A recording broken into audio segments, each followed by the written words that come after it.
Hello. Nice to... Oh, whoops. Double audio for the game. Excuse me.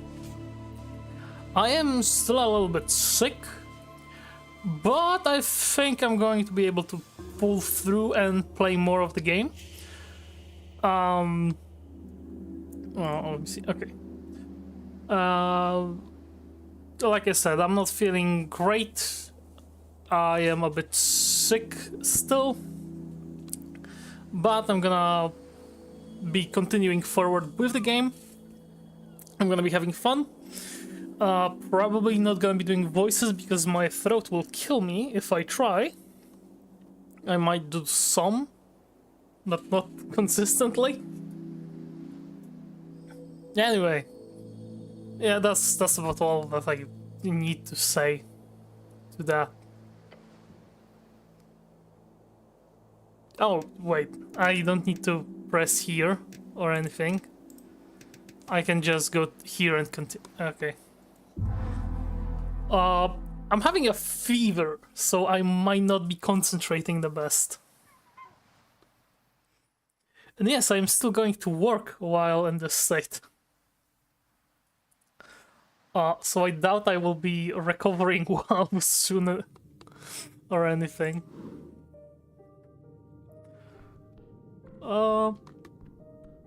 But yeah, game. Now we have, how are you called? Snell, our goblin companion, part of our party. What do we have here? I have to remind myself about the things that I have in my inventory. It's -1 constitution. Okay. Third, +1 HP, +5 HP. Okay. Yeah. So that's all good. Yeah, and we also have this. Chance of Norvik, broken sword, helmet. That debuffs our charisma. Okay, so the accessories are all buffs. Helmet has a debuff to charisma, sword has a debuff to wisdom, and the book is a buff. Okay. Now, let's talk. You approach your companion. Let's get on with it. Remind me, what were we doing again? So what's your position in all of this? Whatever do you mean by that, cleric? Why are you helping me in this rough world of ours? What's your angle? I'm here on behalf of Lady Sagleaf. Her will is for the streets of Tolstad to not suddenly burst into flames in the middle of the day. Her will be done, so to say. What if it bursts into flames in the middle of the night instead? But why are you really here? You got any family? Yeah, well, what if it bursts into flames in the middle of the night? I don't think she'd like that either. But why are you really here? My motivations are not of interest, cleric. He does not want to disclose his inner feelings to you. Once you have shown yourself truthful and just, the goblin will reveal his secrets. That you swear. You got any family? I'm a goblin, what do you think? Goblins normally live in tribal societies, with broad family structure. Your companion most likely has at the very least a dozen or so siblings. Any less would be remarkable, even in Norvik. Why would you care about goblin family structure? They don't even have their own culture. That was the point of their genocide. You got wife and kids? Nah, single for now, and trust me, this goblin ain't getting no offspring. Thank the gods for that. Yeah, fuck them kids. I see, you are infertile. The goblin suddenly looks very tired. He stutters out a response. He does not want you to go further in this line of inquiry. No, cleric, I am not infertile. Prove it! Second guess, you're an Enoch. I see, you're uncomfortable. I will stop asking about this. Thank you, cleric. He looks relieved. Kinda wanted to press that, but he also wants the companion to actually like us. I have some other questions. Really? How surprising. Where do I sleep tonight? I know, cleric. He gives you a defeated look. Can the city pay for something? You're a cleric, for God's sake. I can just not sleep, that's fine, right? Can I sleep with you? Maybe I can sleep with Visken. Can I sleep in the Golden Garden? I can just sleep here. Guess I could ask the Coin Lord. Yeah, I'll keep sleeping for now. Can I sleep in the Golden Garden? No, or I mean... He thinks about it for a second and then once again says no. Can I sleep with you? No, and seriously, don't phrase it like that. I can just not sleep. That's fine, right? Are you asking for permission?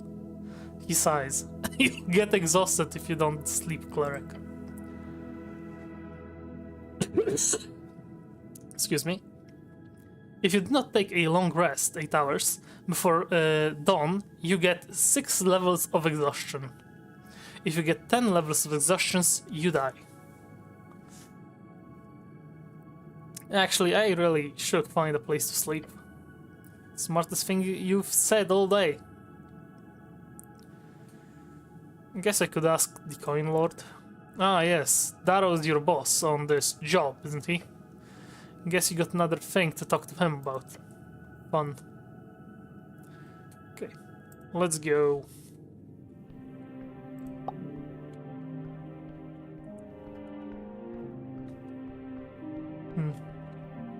Let's see. Visken Lich House must be located within these walls, just a bit further up. Oh, so this will lead me back to the Lich House. That's okay. I don't know where this will lead me. I saw the mushroom person up here. Yeah, there we go.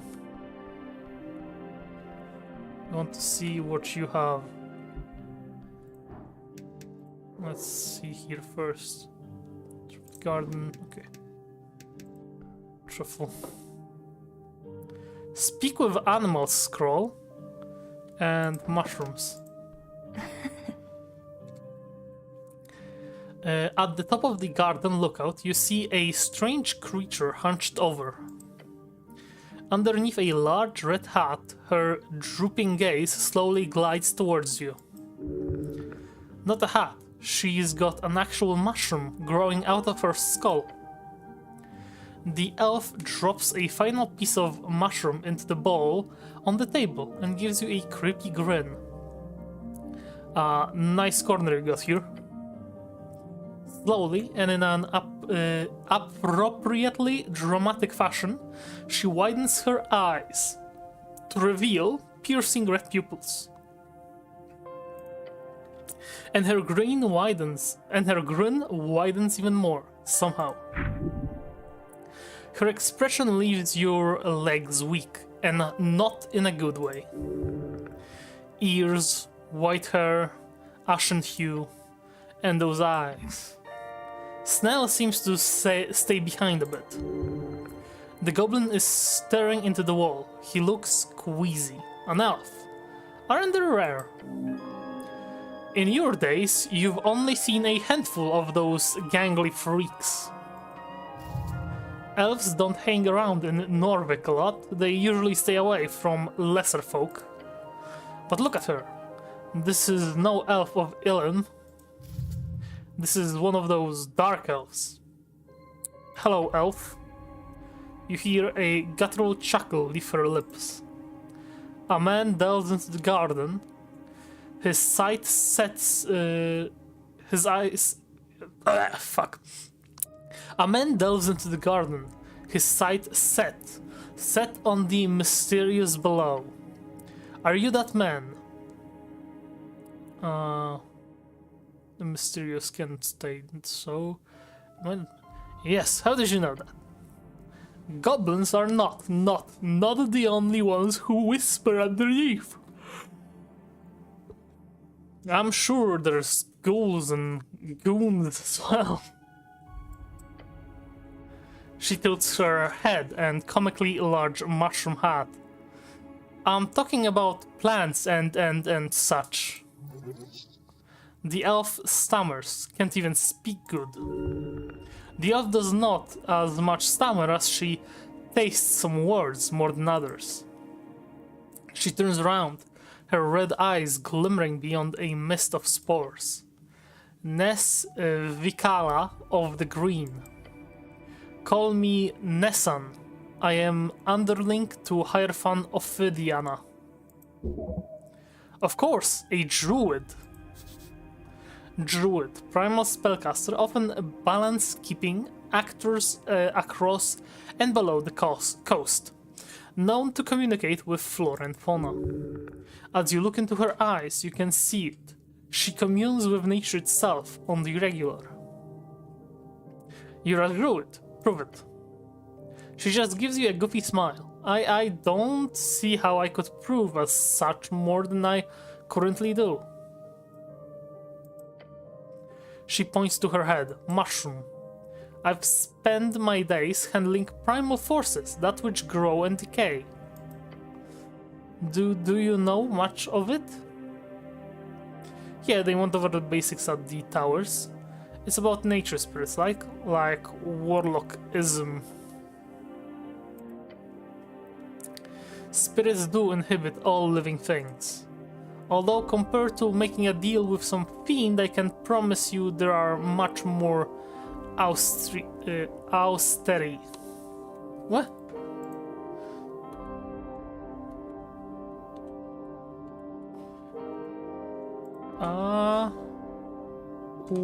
Austerity. Oh, there we go. Surowy srogi. Austere. Okay. Now I know this word. She lowers her gaze. For what you realize is the 5th time since she raised it. I would like to hear your tale, human. There is much about... Sorry. I would like to hear your tale, human. There is much to be learned from your folk and your settlement in this band. Settlement? It's a great city-state, not some lone village. How sustainable is your lifestyle? Sustainable? How do you replenish the resources you consume? And if you do not, how many years until depletion? I'm supposed to know that? You mean me in particular, or my people? Both or either? She presses down a mushroom in her bowl, sending a puff of spores into the air.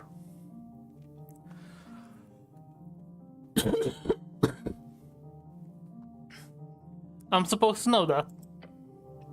I do not mean an exact number of hours or even years until you run out of natural resources. Just an approximation. And perhaps a toll of the impact on others in your vicinity. You want an answer now? If you have it. But there is no stress. Think about it, move on. The elf speaks of the realm. How long until your way of life collapses? To keep one balanced with the primal forces of the land is the only way to live. What was the question again? Urfolk will eventually chew through this land and be forced to expand. We live in balance here in this city. I personally could live on an apple a day. That's pretty sustainable.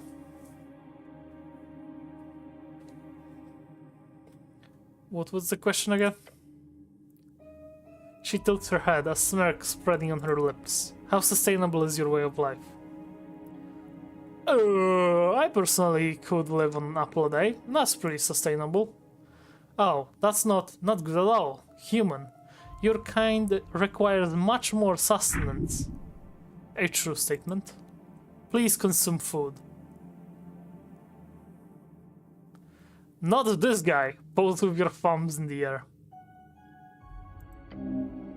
True man eats big bowls of stuff. Meat. She shows you a worried expression. Care for yourself. Do not let the idealization of a goal hinder a healthy lifestyle. She gives you some of the mushrooms from her bowl. Please eat. It is the hedonists say. Listen to your empty stomach. Kind mushroom lady, wonderful. She places a palm against the rough floor. Ophidiana has helped keep the undersea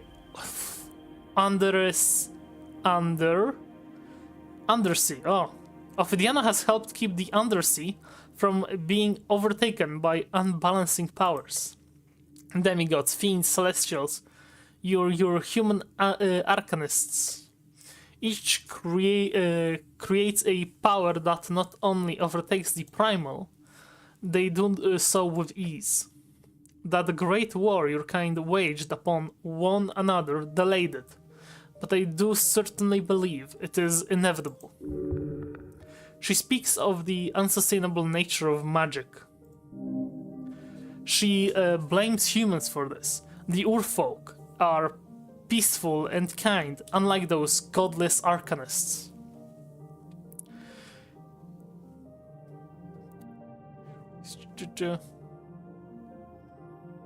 Humans barely exist anymore. We're almost extinct. Don't worry, nature always survives. Most often it does, but look at your so-called burnt coast and those cursed lands in Diminor. Nature makes it through most things, but there are forces in this world that can wring the life out of every band if it so wishes. Magic is not what it used to be, but she is wise to stay. We must stay vigilant. She takes a deep and deliberate breath. Now, even off complicated topics, tell me, human, do you have a mate? The elf speaks of nature as a close ally. You should... Wait, what did she just ask? Stare at her. Well? Your cheeks clench. She is not allowed to pray. Rebuke her. She is not allowed to pry. Rebuke her. Your companion takes a few steps further away. Calm down, this is not a hostile situation. None of your business. Elaborate. Of course, I apologize if I was vague, human. I only mean most humans in this settlement group in pairs. I wonder if those of your kind do the same. Form such long-term commitment partnerships. She did not have ill intent in her original inquiry. I am married to my work. I am the cleric. I go solo. I got snow. I am the cleric. I go solo. She lowers her mushroom cap and sighs. I see. It is the same here then. The path of an esoteric guardian is to be alone. Sad but true. You're never alone, even when it feels like you are. The elf starts adding some kind of oily liquid to her mushroom bowl. If this old elf can guide you in any way, make it so. Primalkin updated. Okay. If not, I will return to my toil. What do you know about the tea shop? Only what the roots whisper to me. The elf leans closer, twisting her head to the side. You must delve deep, human. Something rotten happened that day. The green quakes. They fear what's to come. They whisper. Do they whisper anything useful? She leans back and lets out a resigned sigh. You do not speak with threes often, do you? You should stop and listen more often. So you were here when it exploded? No, I was much further below. And what do the goblins whisper about? That the city is at fault. The Lady Sagleaf should take over. The usual. Such speech is highly illegal. What do you think happened? I will not deliberate on things I have no knowledge about. A refreshing sentiment. Thanks. You're welcome.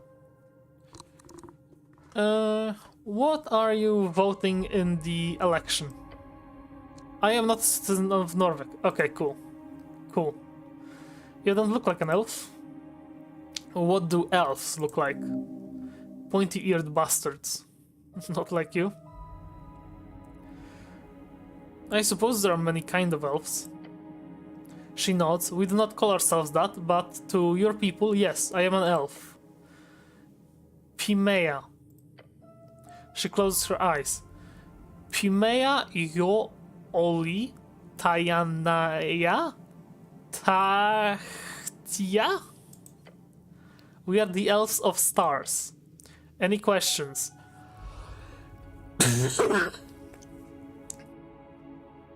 Excuse me. You speak Elvish. Impressive. She looks to the side, then back to you. Your grasp of the human tongue is remarkable as well. She's too kind. I immediately clocked this as... This is very stupid to say. What's too much response with? Do your people have a great civilization below? No. I believe your people would call us nomads.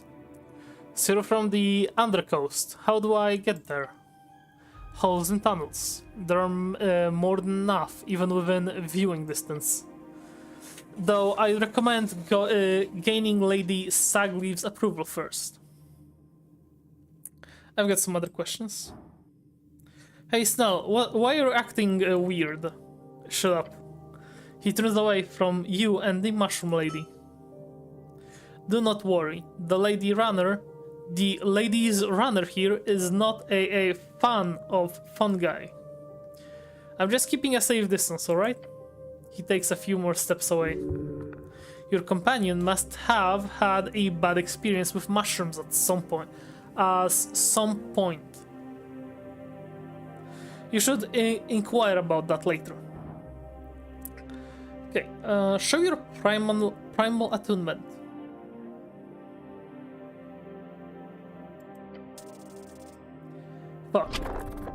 Fuck!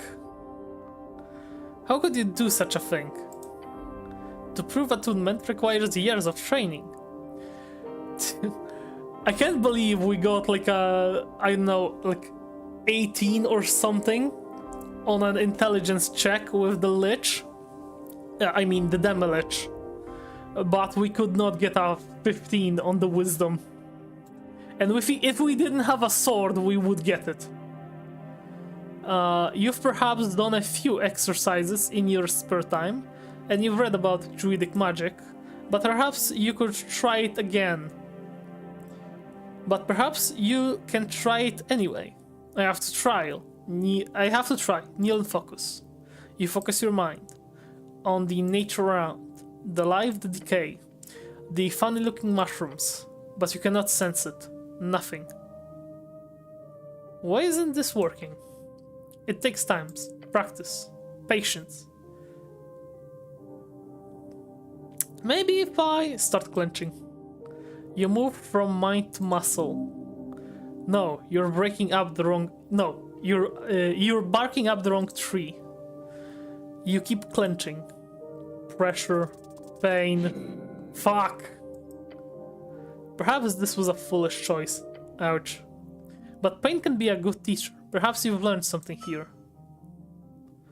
The elf keeps on her brew.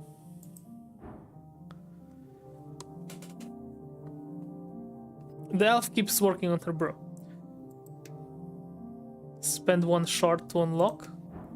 Sure, this is a DC 10 now. And we have 5 shards, so... You tried it once, you clenched hard. Okay, show your primal attunement. Bro, barely. You kneel? You need to prove it. Your attunement to nature. Interesting, yes, yes. She places the ball from her desk to the ground before you. You must show what you've learned in your studies. The primal forces are complicated, but you can still sense the tingle of George's strings through every branch and mushroom. Hold your hand over her ball. As you reach out, the elf hums. She then moves the ball even closer to you. You've attempted this before. It did not go well. You believe this is all you require. Magic is not an exact science, despite what the instructions in the towers used to tell you. The esoteric in your realm does not conform to rules. This is the only rule they truly follow. Now feel the oily mushrooms inside this ball. The strings within them, around them. Grab one of them, change it. Twist a string.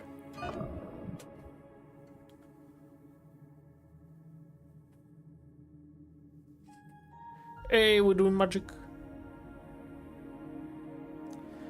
At first, nothing. Then, twinge.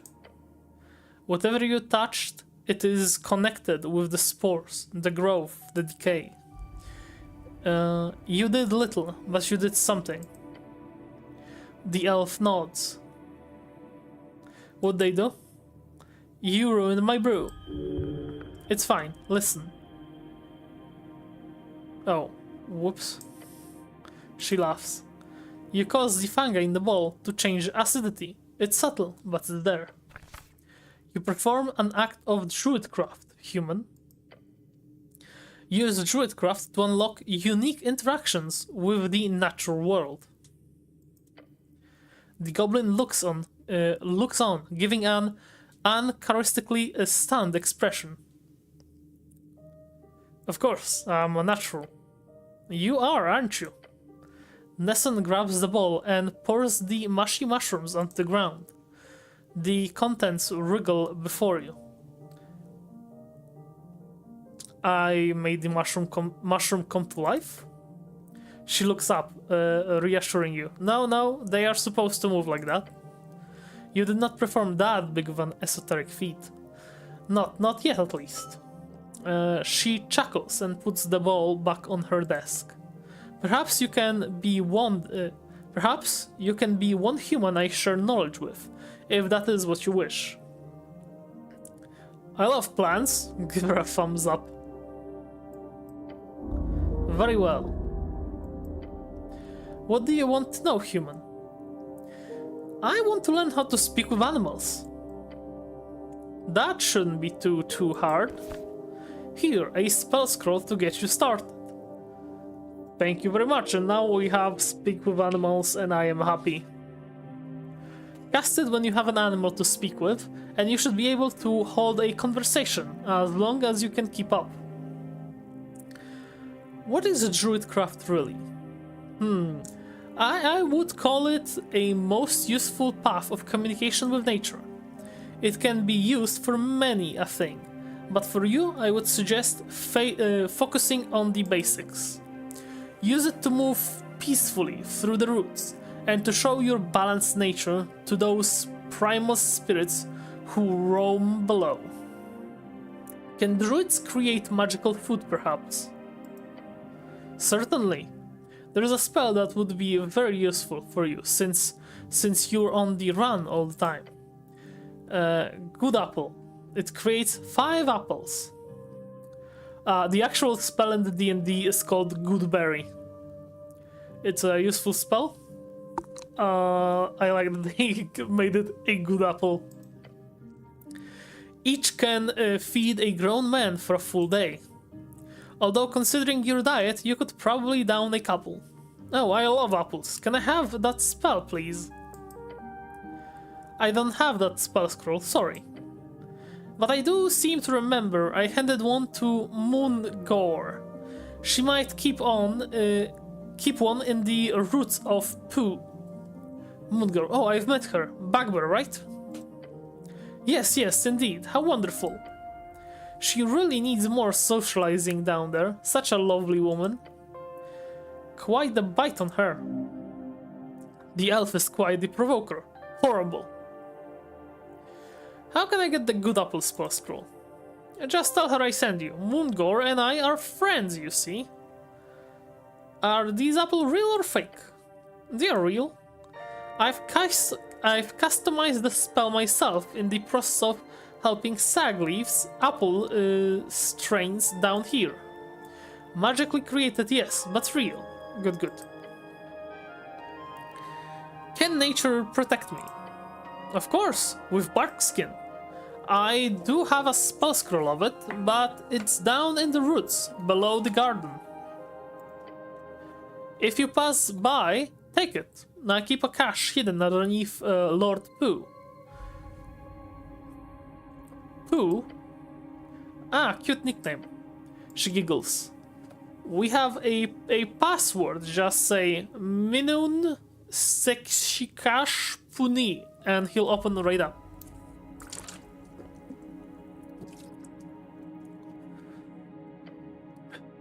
You can have the other stuff inside as well, since Sagleaf wants you to succeed. Oh great, thanks. You're welcome. She gives you a creepy smile. Just give the password and he will grant you access. What differs primal from the arcane and divine? What are primal forces? Thank you for the magic questions from that. Okay, let's go through the full dialogue. What are these primal forces? Nature. Her face says it is self-explanatory. That includes but is not limited to elements, life, anything that grows. Really. It is that which exists at the core of all. But even after alterations, it remains within. Generally speaking, a clump of ore will be more primal than a forged blade. In short, the primal emerges from natural energies. Not following, not interested either.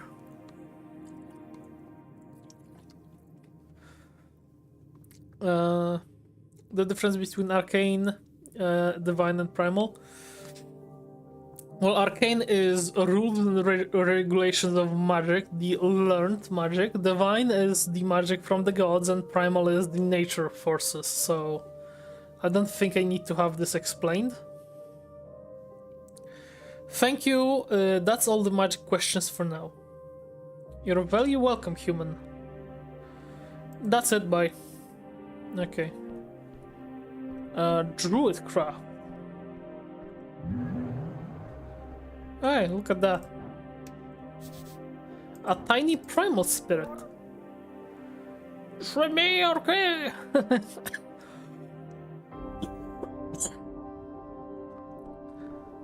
Okay. Spellbook. We do have Speak with Animals. But it's not prepared yet.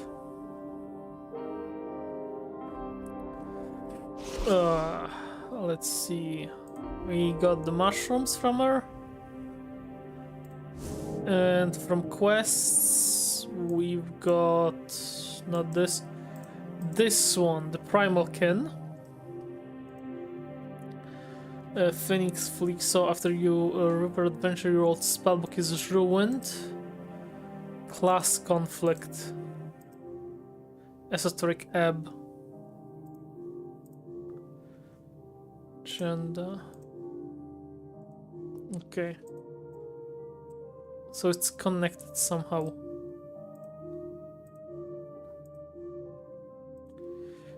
Ah, okay, yeah. So these are like sub-quests for different classes.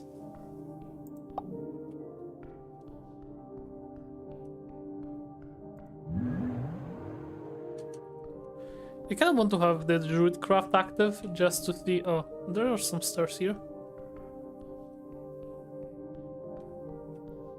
Okay. Nothing more. Okay, I wanna see where the stairs take me. Let's check it. Now just stand. Yeah, pretty classic. Okay, we're back out. And this would lead me over there. Okay.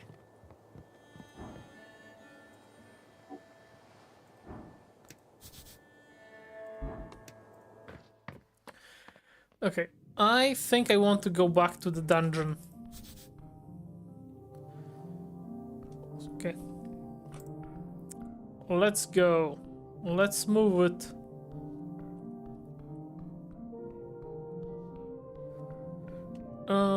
Yeah, I want to see what's here first. Oh, shit. Pillar crossing. Drunk Sphinx. And this leads somewhere.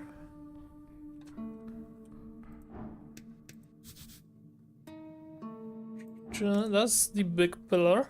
The pillar of George towers before you. He's speaking to you. Touch the pillar. You place your hand upon the smooth surface. The whisper gets louder. It says something to you. Something weird. A conversation? I guess you can try to join in. Okay, it's not a hard thing. We have disadvantage though, so 2 rolls. The goblin is impatient. Not right now. Okay, let me just go. Snell, hey, buddy. Approaching companion, let's go with it. I have some stuff to take care of by myself. I don't think so. Just for now, I've got stuff to handle solo. And I'll... what? Go stand around the garden till you come back pick me up. You don't have to. You can do whatever you want. Cleric, I've been assigned by Lady Sagley herself to watch over those proceedings. The halfway tribe has a vested interest in keeping these streets safe. And she absolutely does not trust you to handle this yourself. But if you insist on it, just keep following along. I don't care what she thinks, I work alone. I'll come pick you up later, okay? Fine. Your goblin companion steps away. You now stand alone. Alright. We can try that. The Pillar of Joy gets louder. Conversation, 8. 17! We did it! Speak. Hello? The pillar vibrates. Hello? The whisper lies inside of you. Or something. It says, he is here. Who is here? It says divinity. It says death. It says necrocrat. What? The voice ends. Your hand is repelled from the surface. Ouch. Weird. You understand plainly. There is more to this pillar. You need to investigate. In time and further below. Okay, so it just told me about the lich guy, right? Yeah. Kind of feel like that. I have a 1 druid and 7 cleric.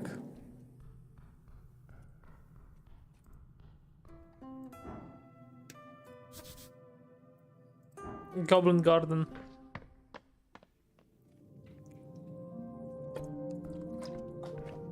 Okay, you can come back to follow me. Huh? You ready to head out? A bit later than I usually get started, but yeah, I'm ready.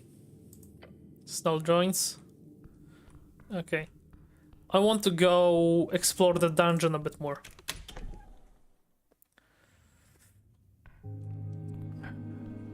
Like, on one hand, I want to go to the shop, but on the other, I want to check what's in the dungeon. And I feel like it's gonna be safer with the goblin.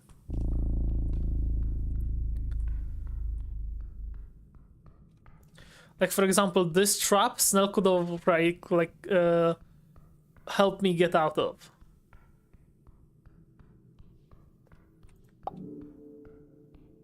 Let's check this now.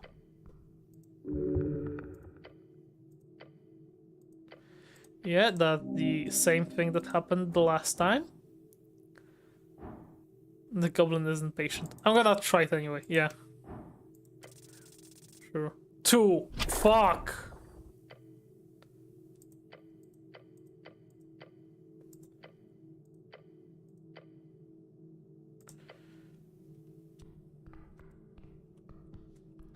Okay, yeah, I wanted to go here.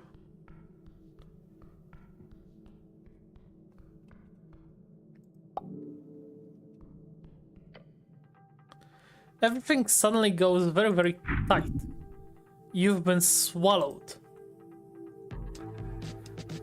Oh. Attempt to speak. Trying to open your mouth, you feel it sluggish and hard, as if your body is fighting against every inch. Attempt to move. A wriggle is all you get. There is a powerful force, a pressure all around you. The overwhelming weight of societal expectation. That too, but also something tangible. What's going on here? You can neither move nor breathe. Cleric, you okay? You hear your companion's voice faint, as if he was far, far away. This is possibly quite terrible. Hold on. Something's off here. Off. I can't move. It's some kind of a trap. Oh no. Oh no. Stop playing around. Stop playing around. Stopping like that reminds me of that time that the goblin takes a step closer to you before jolting back. Ah, fuck, it's a gelatinous cube. All around you, acidic gel. Cube? Jesus! It is seeping into every crevice. By Urf, that burns. He shares your burden. Everyone knows about these. A gelatinous cube. You are statistically likely to die here. And now, this monster cannot hold you. You must fight. Cleric, you hear the goblin's voice faintly behind you. Listen to me. I don't know why, but the cube ain't aggressive. He tosses in a rope that quickly gets sucked into the gelatinous mass. Push a bit closer to the edge and grab the rope. I'll pull you out. Yeah, this is why we have Snell here. This is why I wanted to explore dungeon with him. I had no idea this would be here. I was genuinely like taken aback and like stunned. Hello, did you die yet? Divinity Original Sin, Goblin D's, Shop, goodbye. Shit, Klapek, sorry, I was not looking at the chat. Fuck. Sorry. I got really sucked into the game for a while. Sorry. Shit, I'm gonna have to look at when you wrote this because I remember looking at the chat a moment ago and I didn't see anything. I got too focused on the game. Shit, when did you comment that?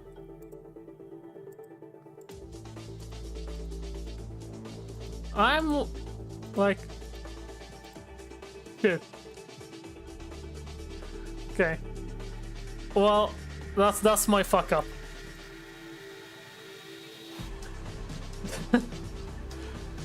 I was not ready.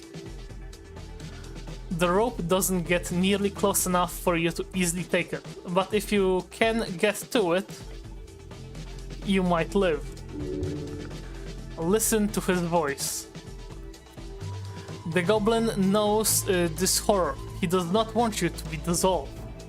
Strength 22, escape the cube. Okay, reach for it.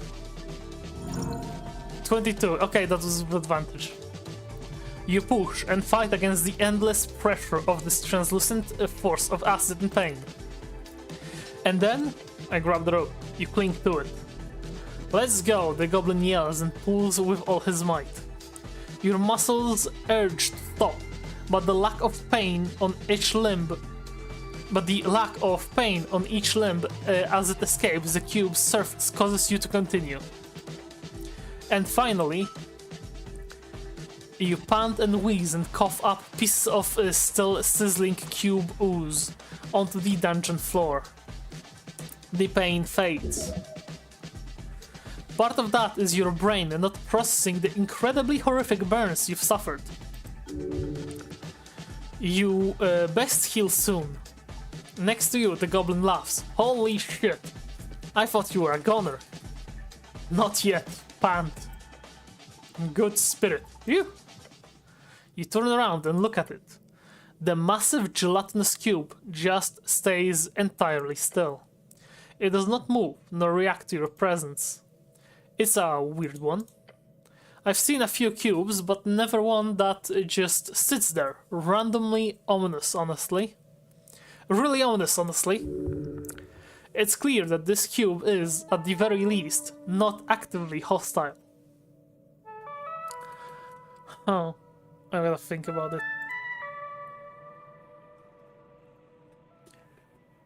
it.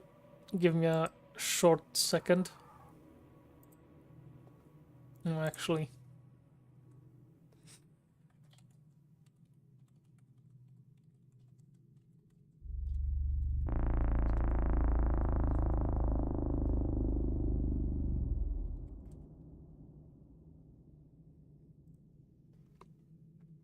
Okay. It's clear that this cube is at the very least not actively hostile. Tell me what you know about these things now. For one, they are never this passive. They also shouldn't be this big. I don't think I've heard of them splitting and merging. I don't think. I've heard of them splitting and merging at times, but not to this size. Beyond that, I just know they're attracted to... He stops and thinks for a bit. What was it? The blood of man, powerful woman, soulless free striders, hot local goblins, foreigners. It's not clerics, is it? No, I swear on the gods if it's clerics. He snaps his fingers. They are attracted to heat, warmth. That is synonymous, yes. And the goblin points to the glowing torch inside the cube. I bet that has something to do with it. Punch the cube. You swing your fist, hitting a nearly solid surface. It sort of bounces as you make contact. I think that's the goblin does not have time to finish. The ooze quickly sends a piece of itself flying towards you in a tendril-like fashion. Dodge with my -2. Hey! I'm too fast. You quickly step out of the way. But as you get ready for the next attack, it does not come. You do not seem to do anything to it beyond causing it to lash out. Right, it's passive until you start fucking with it. Got it? I wonder. Let's skip here.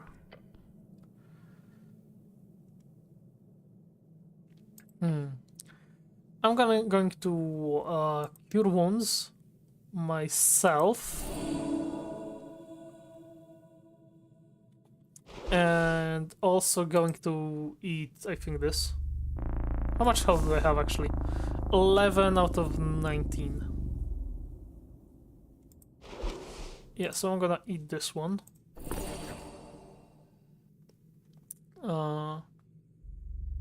This is 3 HP.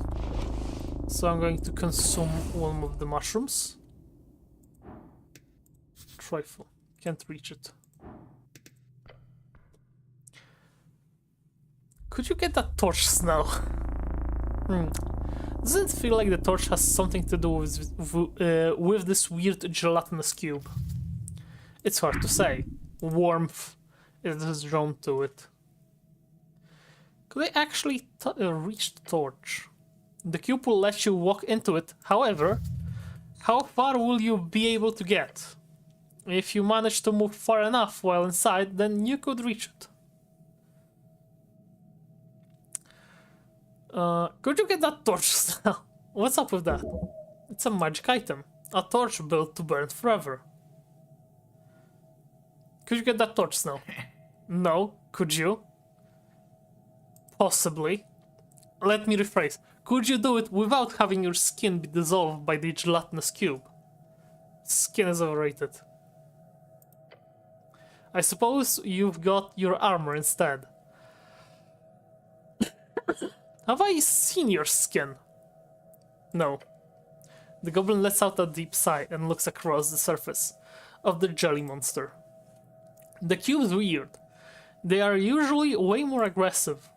The fact that we can stand here, no problem, means something's way off. And I bet it's that torch. Can you use your magic to grab it? You are a handful of... there are a handful of spells that could work here. A protective shield, if you wish to fight through the acid. Or mage hand, possibly. If I could find mage hand, then maybe that'd work, if the gel wouldn't let it go through. If the gel would let it go through. Well, you'd have to find it then. I thought you clerics knew basic cantrips like that. I mean, we've even got some goblins who know it. It's not rare. The goblin cannot be allowed to denigrate you like this. It's beneath the cleric of Norvik. Trembling anger. Look, I lost some things in the river, okay? Don't bully me. So I'm admitting to you that I, in fact, do not know this basic cantrip, but I also make it clear that I want to find it so we can proceed here. Yet you stand there complaining about it. I know, I should have it. I don't. And the goblin is taken aback. Damn, I'm sorry, cleric. You made your point. He didn't mean to make you feel bad. No worries, I just get a little emotionally upset in a manly way. Alright, good. I do prefer manly expressions of emotions instead of manly expressions of violence. Just flex a bit. I think I like the violence more. He lifts his chin. Anyway, he rubs his temple. For now, let's just not do anything rash. Don't do anything rash, you say. Don't do anything rash, you say.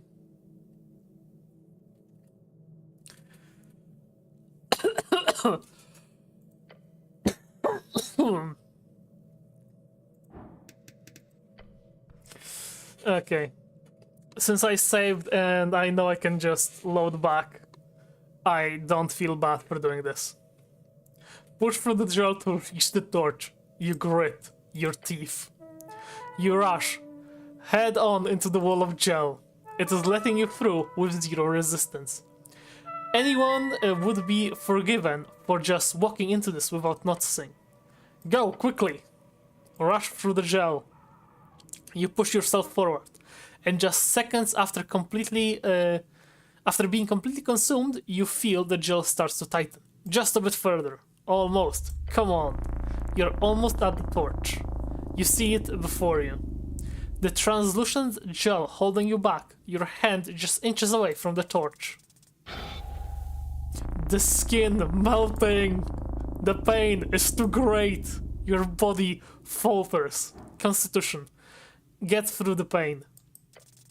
I have +7, I can take it. The pain is nothing. You can do this.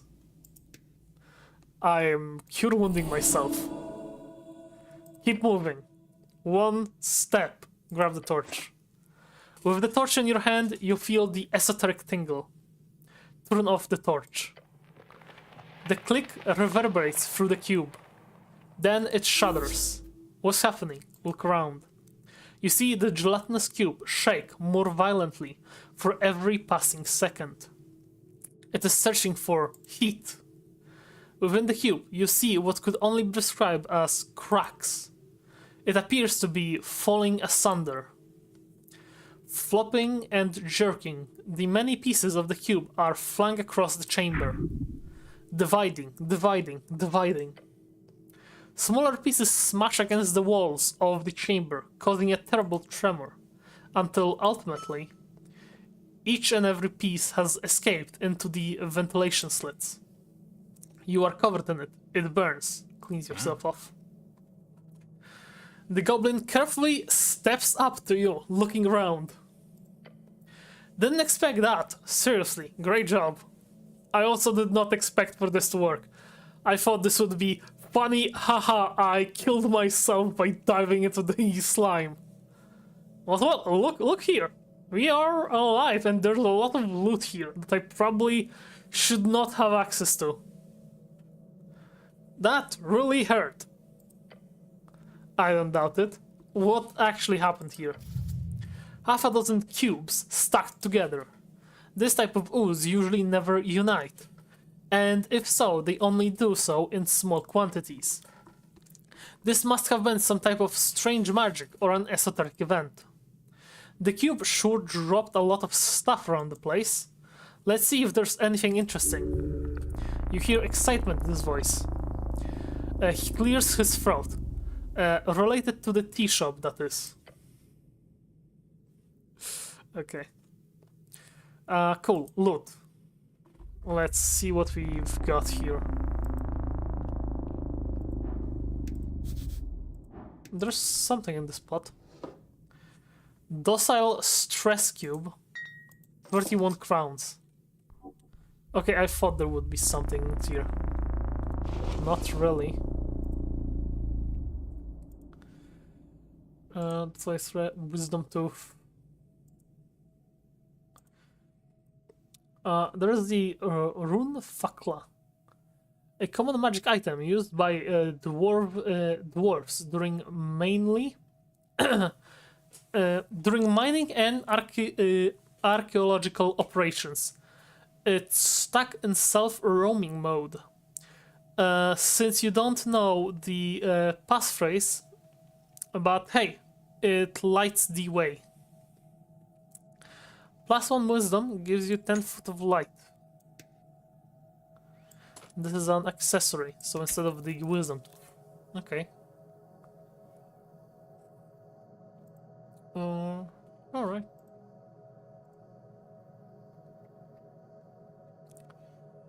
We have 206 crowns.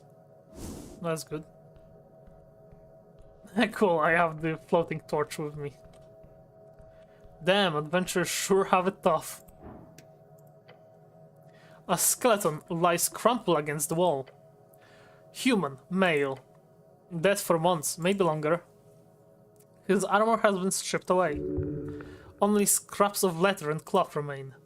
Someone looted the corpse, or something. Sad sight. These tunnels eat people. Consumed by rock and what once was ceiling. Examine the body.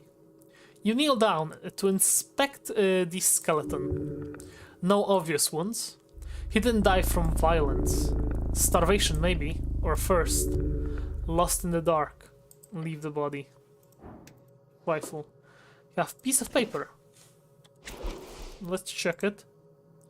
Some kind of adventuring log. +1 dexterity, -2 strength. So that's interesting. Look at the wrinkled piece of paper. Its content half legible through grime and stains. An adventuring log. Read it. Understand the draconic text.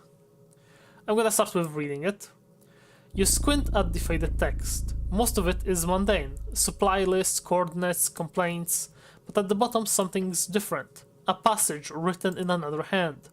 older, more deliberate. Read the passage. The text shifts into formal script. Dominus noster mox redibit posteri eius incidatur. Magnus Thesaurus esut hi intramuros sendis amissae inasset sub pedibus proditorum. Spiritum filum eius promiganiti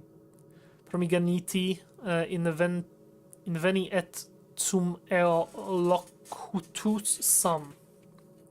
I am not reading through the unknown text any further. Aveus tache ignis liftus verat. Understand the draconic text. 20! Natural 20! Mismort. The translation forms in your mind from what you remember from your Days of Towers courses. Our master will soon return. His descendants lay in wait. The great throu of Estuf sits within the walls of the lost seat under the feet of the traitors. I have found and spoken with the spirit of his firstborn son. His bones are caught in these arcane halls, kept stable by the presence of a filthy goblin chiefess. As long as she holds that ground, his divine remnants will not move, but I have sealed the entrance. I will only open for a true follower. Hail Estus, may fire sweep the coast. A dragon cultist wrote this. These adventurers were hunting for it. Hail Erasmus, may first fire sweep the coast. Only so dramatic. Worshipping dead gods tends to make people theatrical. Interesting. Okay. So there are dragon bones somewhere here.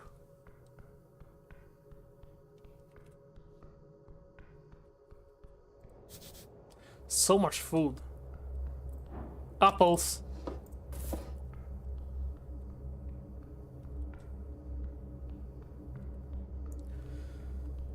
Okay. Another one-way door.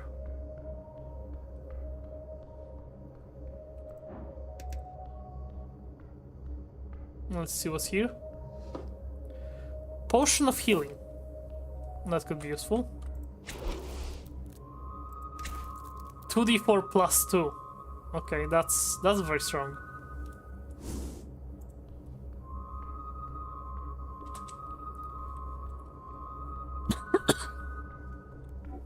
Okay, and we still have this thing here. What are you? A grill and some crates. At the end of the sewer path, you encounter a stove. What the fuck is going on here? Crates plus a strict stove. Around it sits some carts and what looks like a rugged bedroom. And this is a camp. The goblin looks around the dark, damp tunnel. I don't like this one bit. Feel the stove. It is not entirely cold. Recent, huh? It's normal to camp in a place like this?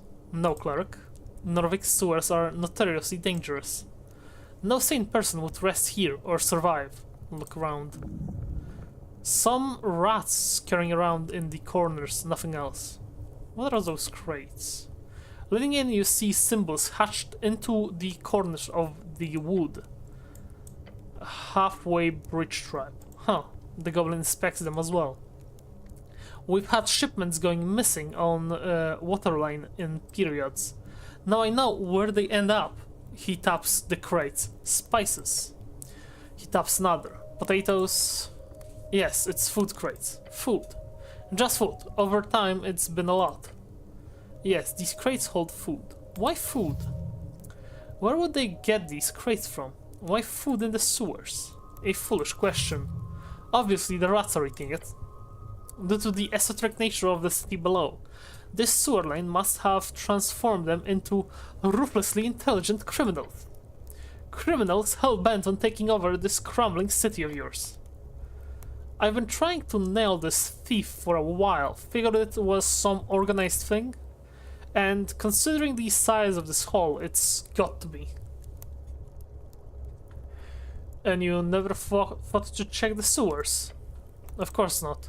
It's not even connected to water line, except for the water flow, and that's... He stops and squints at the water.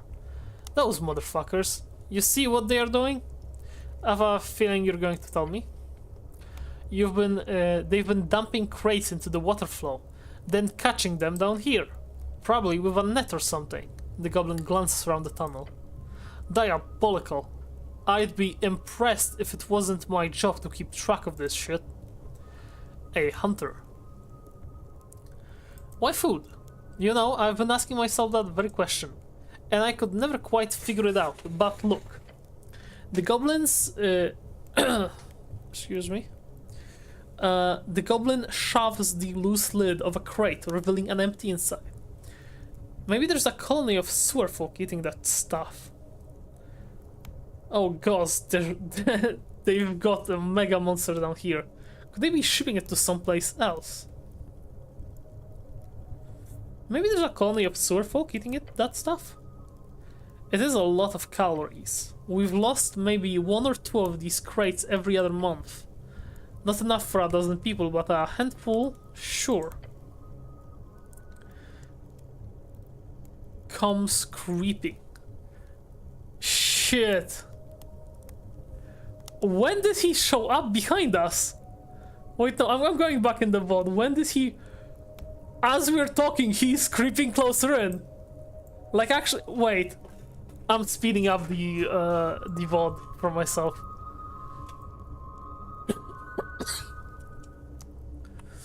Yeah, as we're talking, he's getting fucking closer. What the fuck? I didn't notice him before. Oh shit.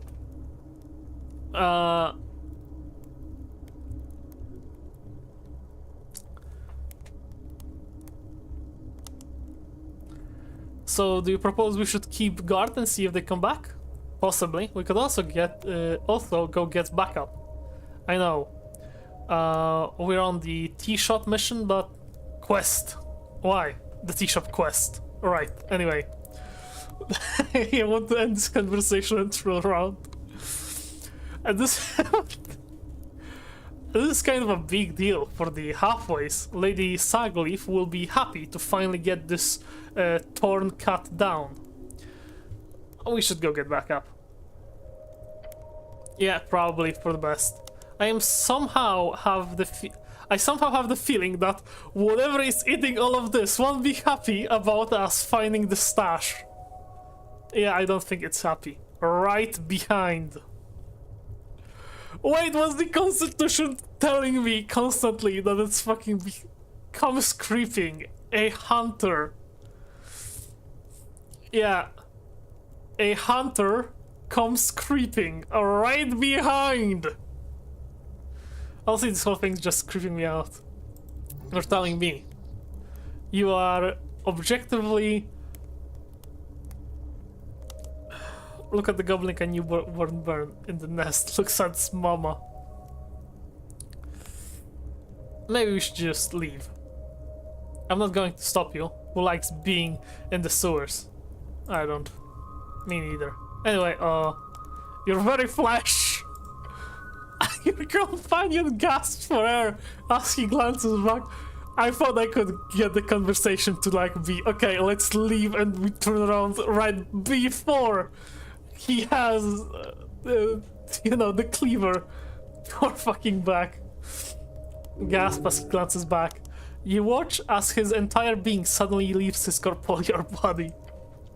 For an instant, he's not a goblin, he's a ghost.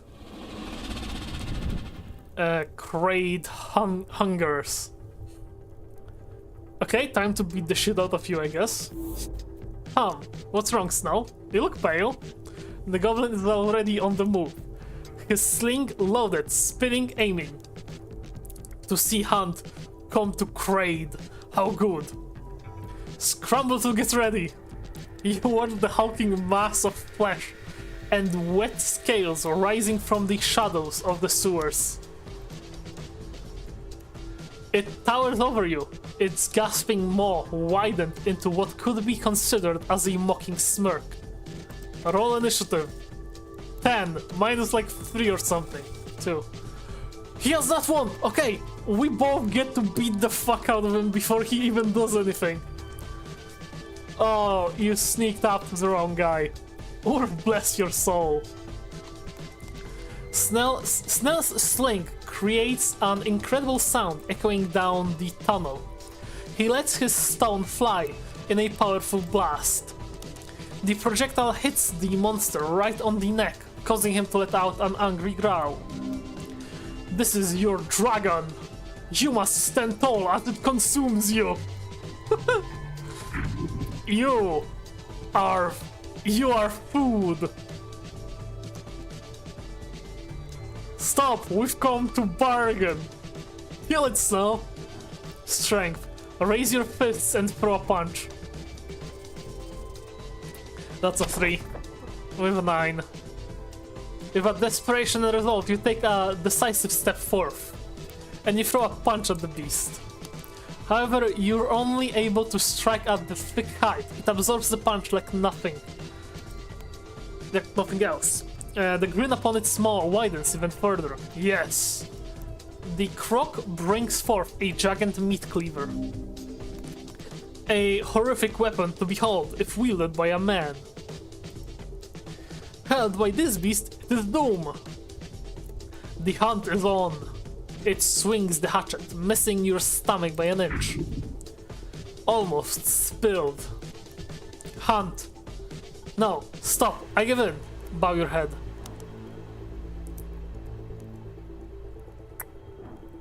Keep attempting to dodge. I'm fighting. Failure. The second strike, however, goes just where the beast wants it. In your lower thigh. A frustrated shriek. No, one of pleasure. You are a rabbit, escaping slaughter. Kraid enjoys. Then he squints at you, lets out a grunt, and lowers the weapon. Huh? Your companion takes a step back while keeping a wary eye on the beast. He's unsure if he should strike again or see if there's some strange piece to be found here. Gah. Crud is bored. You are cleric, no? The goblin takes a deep breath. Then he hisses at you under his breath. Do not push your luck. I am the cleric, yes. Get it right.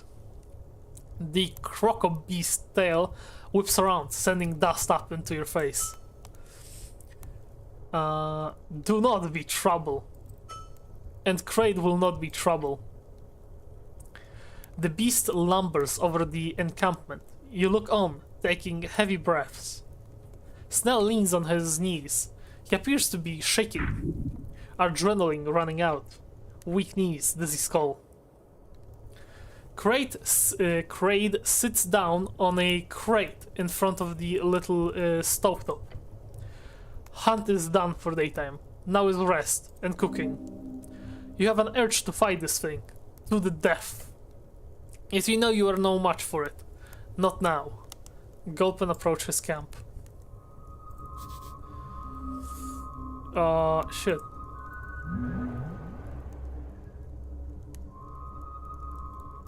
Huh.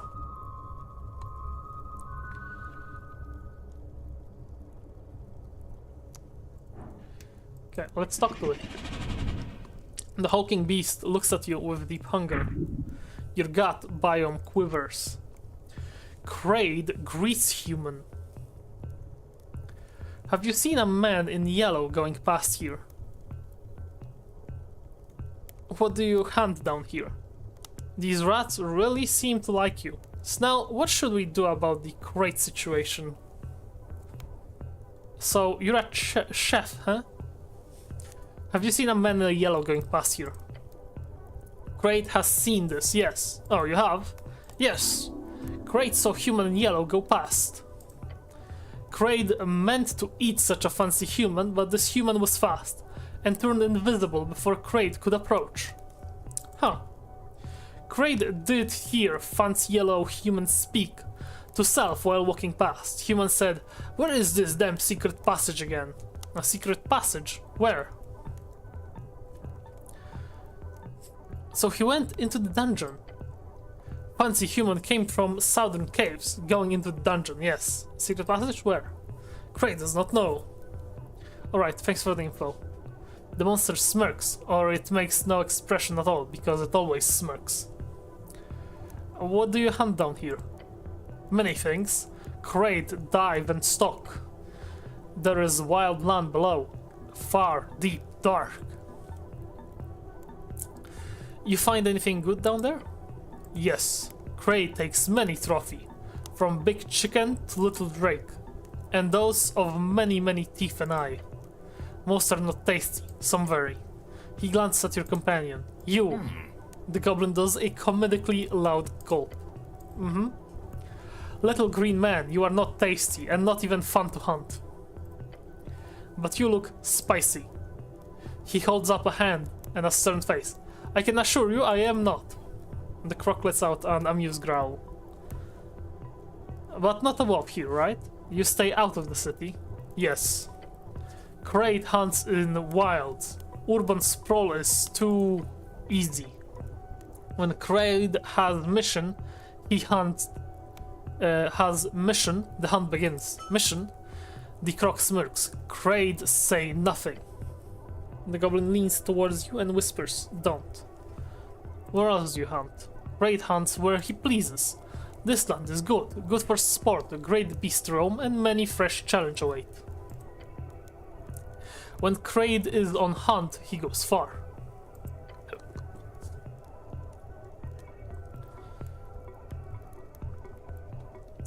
So now, what should we do about the Kraid situation? Honestly, he whispers to you, it's not a good idea to start this shit here. The whole stolen shipment thing is an issue, yes, but the halfways do not have the resources to deal with this solid unit of a beast right now. What if I ask him to stop? The goblin gives you a surprisingly neutral expression. Politely? What, don't you think I could do it? The goblin shrugs. I'm not sure. I want to find out, but I don't think you're gonna give me a choice. Go ahead. Play high-risk alligator picker. Why not? Come up with a persuasive argument. Let's go. Let's not. Fuck. You stare at the beast, not coming up with a single good argument. Why shouldn't he steal from the goblins? They kind of deserve it, don't they? Maybe a little. Ground and hold your head. Cleric? Oh no. You know of a way to convince the beast. What? Tell him to go full carnivore. No, really, what is it? Carnivore. He's eating potatoes and a bunch of useless carbs. The beast should eat like a beast, just meat. In much greater quantities. But where he gets these meats from? That's right. Kraid? He growls and looks at you. Stop taking icky potatoes. Instead, eat me! The fuck are you saying? I don't know! You wish to be eaten by Kraid? Yes, yes please.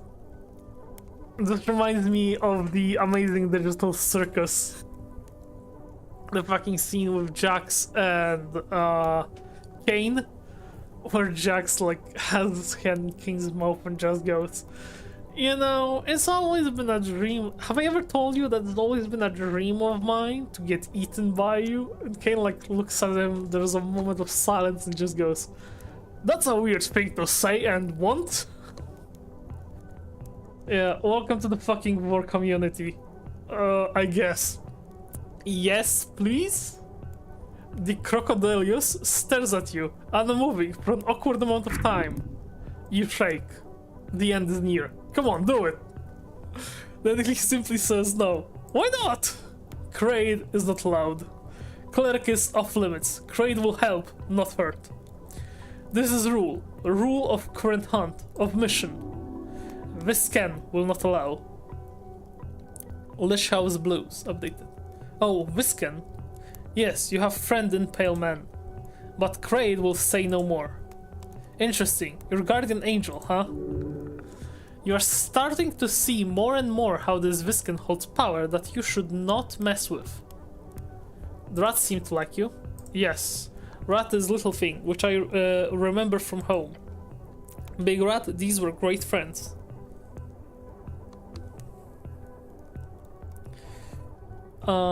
You had big rats when you were from? He lets out a happy growl. Big mushy swamp rat, the greyest of little rodent. I hunt as little, then as big. I follow, I learn. Big rat is great hunter. Little rat has much to learn, but they will. They will. That's great. He turns to you and whispers, let's not get too friendly with the rat-loving croc, alright? So judgmental. So you're a chef, eh? Yes, cleric is hungry. Crate offer, slog dog. The beast holds out one of the strange sausage-shaped meat pieces. Slog dog. Slog dog. Strat meat. Slog dog. It is slog dog, yes. You want a slog dog smell? I'm good. He's never been gooder. Mystery meat could contain anything. Beware. Constitution 14, eat the food. We have +7.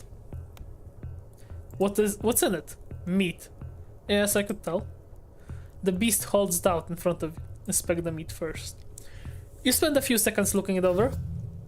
But you cannot tell exactly what's made of. You have no idea. Okay, Constitution 14, eat the food. Fuck me. You wrap your gloved hand around the sausage with a firm grip. The smell hits you first. A foul stench. It turns your stomach. Take a bite. You don't chew, you only swallow. Take another bite. Before you do, your body begins to shake. It's coming back up. Stop eating. Carried C, cleric does not stomach. He lets out a deep laugh. Not sure what you expected. I expected to be able to eat that thing. I have 3 shards, I should not be doing this. But I am! Yes! 15. We eat the sludge dog. You wrap your gloved hand around the sausage with a firm grip. The sludge dog speaks to you. The slug dog speaks to you. The slug dog wants to be consumed. Gobble it down. It goes down quickly, but the flavor catches up to you quickly. It is harsh, spicy, and rotten. Feel like puking. You groan, the flesh is down, but it might be coming up. A deep cackle escapes the maw of the beast. Crate sees cleric enjoys slog dog. Does cleric feel benefit? Benefit? Oh, huh? What the fuck was what? The spice, it feels strong. What's happening? Cleric? Good slog dog work magic. Crate is master chef. Slog dog is specialty. If cleric can stomach, cleric gets strong. The achievement, first slog dog out of many. Holy shit, you feel as if the natural world is growing within your gut. A glorious unity between earth and mammal. The great wave of the primal, sprouting, springing, dancing, kicking. You are now ready. Ready? You are ready to join the wilds of Ashkani. This is your path. The natural path. You are a barbarian. Roar! Slam your chest uncontrollably. Snell covers one of his ears to protect his hearing. Cleric is energetic. How does cleric feel? Take a breath. I feel perfectly okay. Average even. Oh, might be a first for you, I assume. Good, great help, cleric. Like Visken say. Visken? Crate cannot say more. Cleric has friend. Right, a friend. The crocodile just smiles at you. Ominous. I'm not sure checking out Visken is a great idea, cleric. I suggest staying away. Old lady would say the same. But hey, up to you. If anything, the mortician is probably in need of a stately visit of justice. Can I get some Slogdog? Crate is glad to see cleric, it's good. Slogdog is 5 coin, cleric pay. Purchase Slogdog. Purchase another. More Slogdog. The weak supplies has suddenly been consumed. Crate is very happy, cleric will return in future. Of course, I love Slogdogs. Good. Crate does too. Nod your head and leave. Okay. Let's see what the Slogdogs do. 7 HP for each Slogdog. Okay. And they were only 5 crowns. That's good. Yeah. Okay, Snell, do you have anything to say? You approach your companion. Let's get on with it. You are scared of mushrooms. Yeah. I'm not. I lie. But the mushroom lady said you were. He takes a deep breath. Okay, fine. I don't like them. They are freaky and mushy and smell like mold. Just plain don't like them. He's talking like a scared child.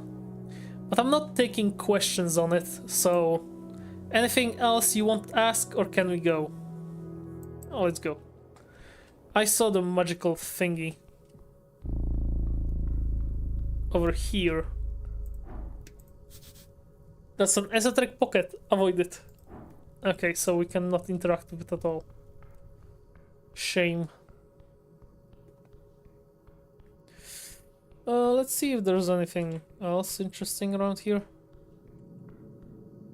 Huh. A massive statue of a minotaur. The door Fuck. The door closes behind you. Your companion lets out an audible gulp. Gordeldeba?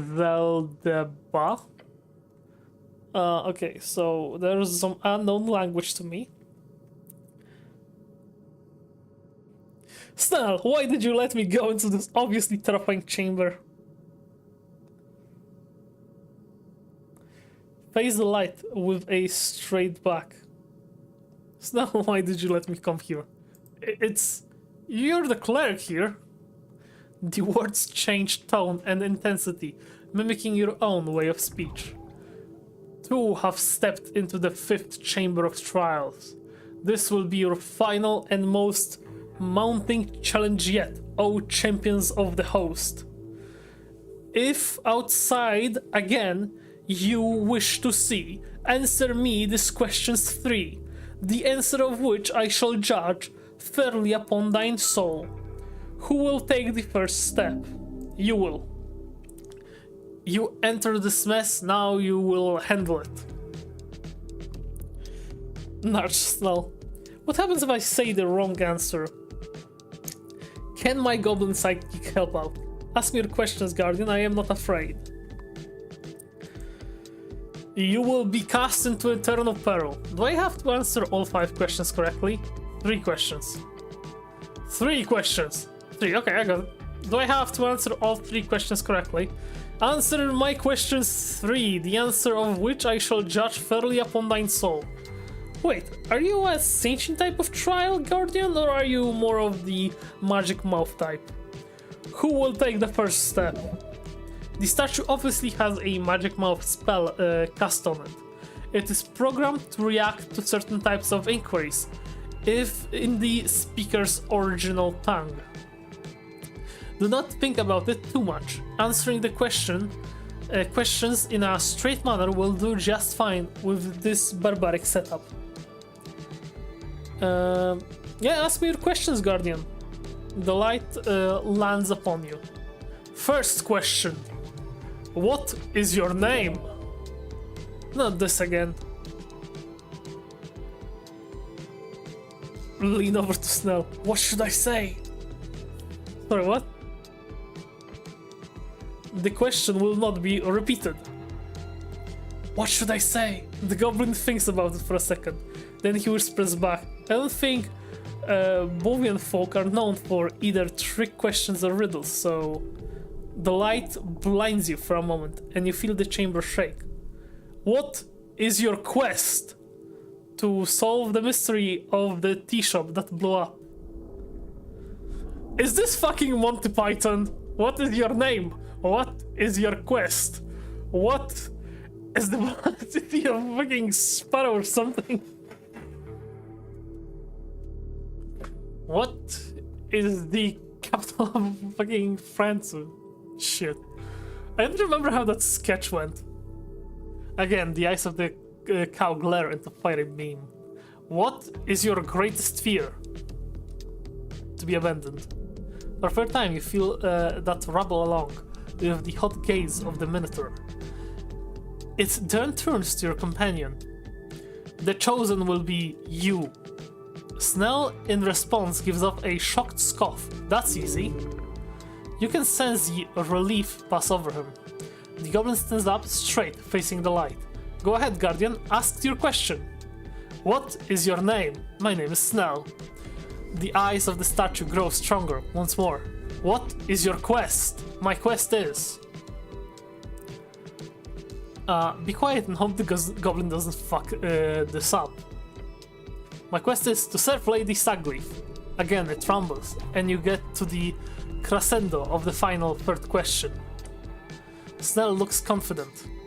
What is this scholarly what is the scholarly definition of numinism? The idolatry of the common gods. When deities walked among us, they built many a great empire, including Norvik. His face drops. Panic. He does not know. It is the rule of gods.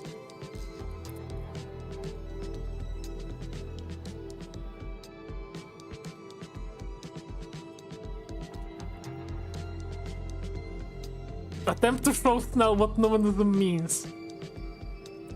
The goblin has his eyes fixed on you as you hold up your hand. Yeah, this is the Monty Python skit. This is that skit. Pretend to act like a tyrannical magic man with a big stick. Then pretend to use magic to mind control your followers. Then pretend to show how those followers slowly overcome you as way better arcanists come into power through a fair system of meritocracy during the arcane era. Pretend to pray, then pretend to be a big strong wolf, then pretend to show how people congregate into cultural units underneath god kings during the divine era.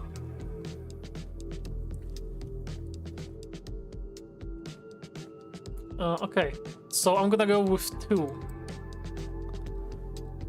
His eyes are full of panic as you spend precious seconds waving your hands around.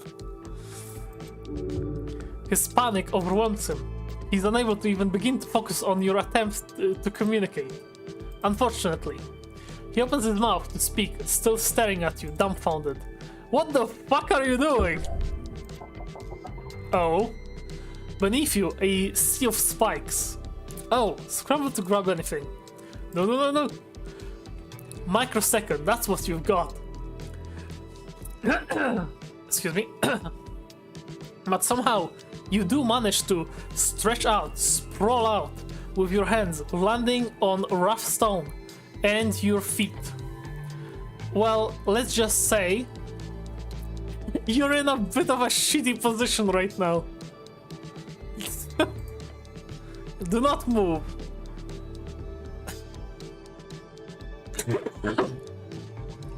You want me to stay like this?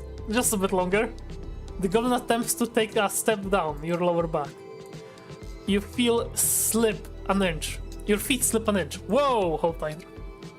Shit. Your entire body is quaking. You cannot hold this for long. Okay, new plan. Cast spider climb. I don't have spider climb. You don't have spider climb? Why would I have spider climb? I don't know. Why would you? I actually can't think of a single useful situation for it. Stop this bickering. It is time to act. Take responsibility for the safety of this party. Lime. Hold out. Let him climb off.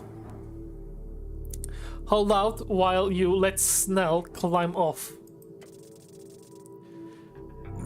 I wanted to say this would be easy, and then I saw the 2. It kind of panicked for a moment. Tell him, you can hold. Do it, I can hold. Fuck it, fine. After a moment of deliberation, the goblin then scrambles up your back, using your helm as a stepping stone, and leaps for the edge of the pit. But the flesh is firm. His claws find purchase on the stone. He pulls himself up. Okay, I'm out. A few agonizing seconds later, I climb on the side. The voice starts up again, as you do. You have braved the pit of wrong answers. Wobbly but firm, you stand. Step forth and claim your prize, the plundered eye. I hate this place so much, your companion mutters to himself. Again, just to reiterate, Snell says across the gap, this place is somewhat dangerous. Divine rule. Numenism is when walking gods rule. Well, I don't know that.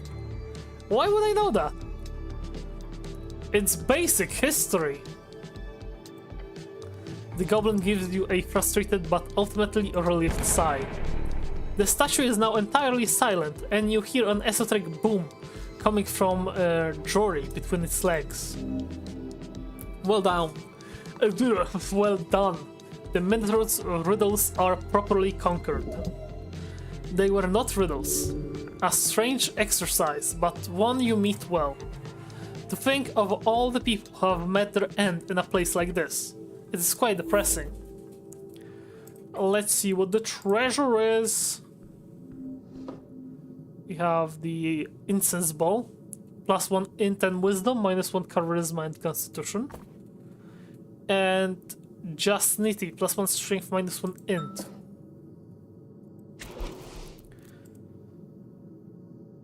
Yakint. Recovers a first level spell slot every 3rd hour. Oh, that's good. I don't like that it lowers constitution.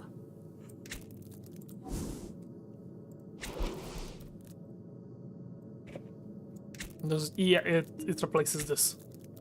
I'm gonna skip it. Intelligence and wisdom.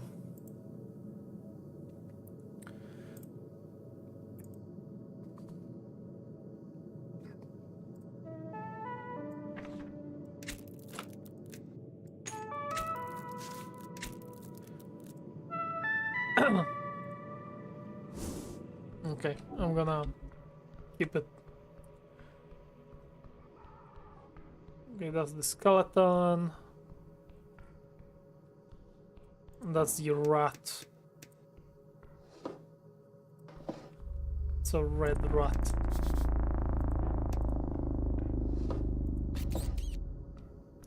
I'm gathering more rats. Iron door, 5-pointed star. Esoteric energy emanates from the surface, a faint hum vibrates through the iron. That's some fancy door. Touch the door. A ripple of translucent energy pulses across the surface. But this one feels stronger, more personal. Examine the star symbol. 5 points, perfectly symmetrical. 5? Obviously. Each point of the star glows faintly with residual magic. Any ideas now? About your fancy, mysterious dungeon door? He crosses arms and stares at... Not really, my area of expertise, cleric. But I bet you need some kind of password or spell.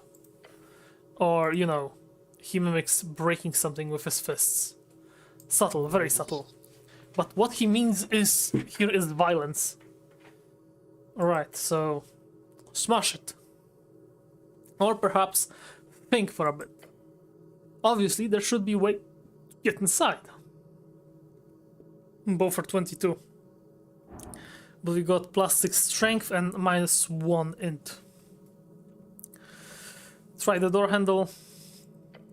Nothing. You would require incredible power to break the seal. Get done. No, the door is completely sealed. Too bad. Look for a keyhole. You search the door surface carefully. What kind of magic is sealing this?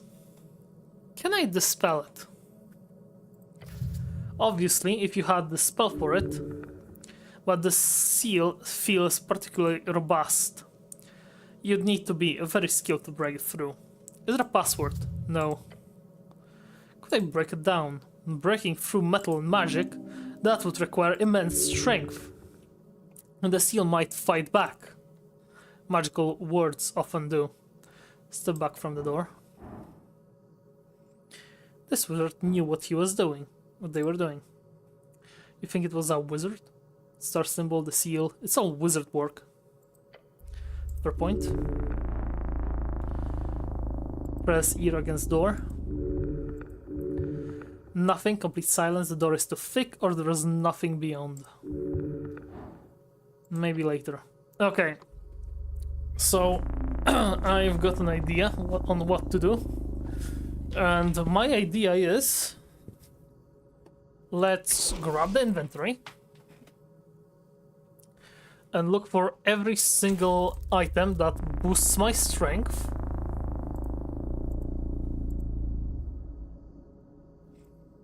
Constitution, intelligence, wisdom.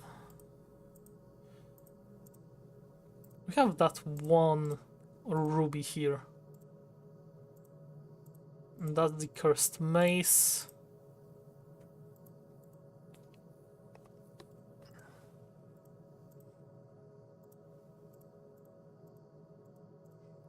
Okay, so I'm going to remove this torch for a while and put the Jactini to get a +7 on strength. And yeah, I should ask the door to let me in. Let's try to smash open the iron door. We have to roll like a 15, I believe. Today we are rolling real shit, to be honest. You throw yourself against the iron, your muscles strain, your body protests. The door doesn't move, not even a millimeter. A surge of electricity shoots through the iron. Take the blow. Shit. The shock travels up your arm and through your chest. You stumble backwards, smoke rising from your gloves. Shit, that's even hit me a bit. But good try, I guess. Stomach, your hands are numb. This tingling sensation spreads to your shoulders. Don't try that again. Oh well, maybe later. Okay, I'm going to re-equip the torch.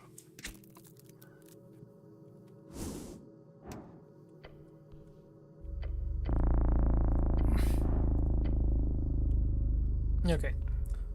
Nothing here.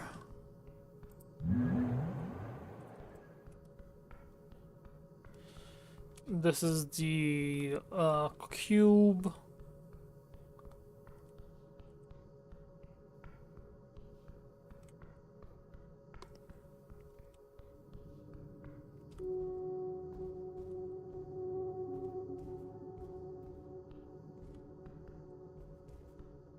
And we are here again.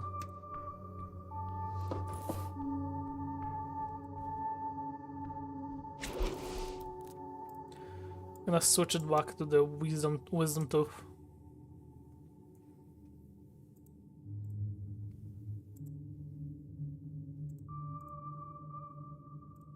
Yeah, that's good enough.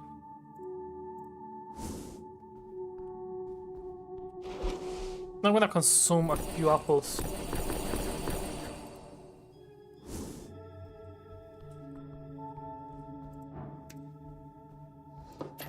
Shard of Jor.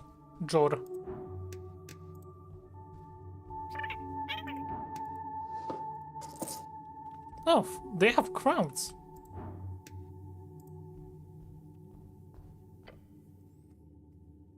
Lord Pooh, among the tangled mess of vines and mossy rocks, you see the thick roots of a branchant tree. They crack open, and walls and ceilings of this half-dwarven, half-anthespalian chamber.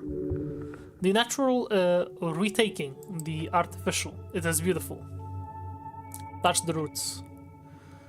They are soft on the surface, a layer of moss. Hello? The tree does not respond. Alas, I don't think it's got a mouth for a brain.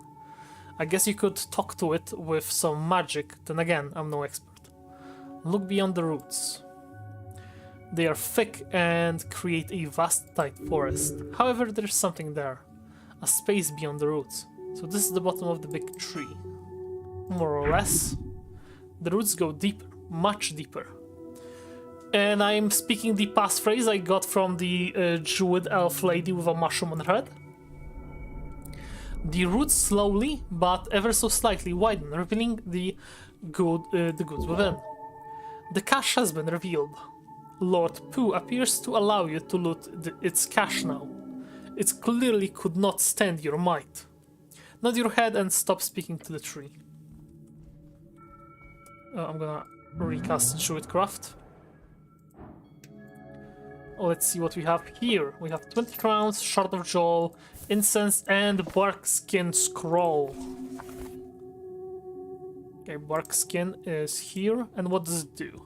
For the duration, your skin has a rough bark-like appearance, and you have resistance to all damage.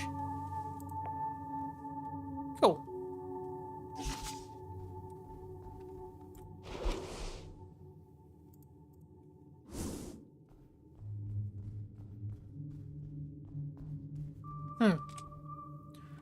This looks kinda ominous. Is it bow? Dexterity and Constitution.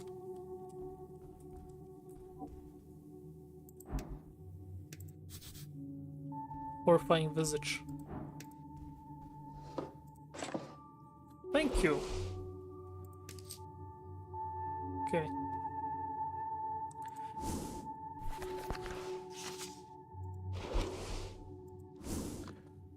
Oh, wait. I need to think for a while.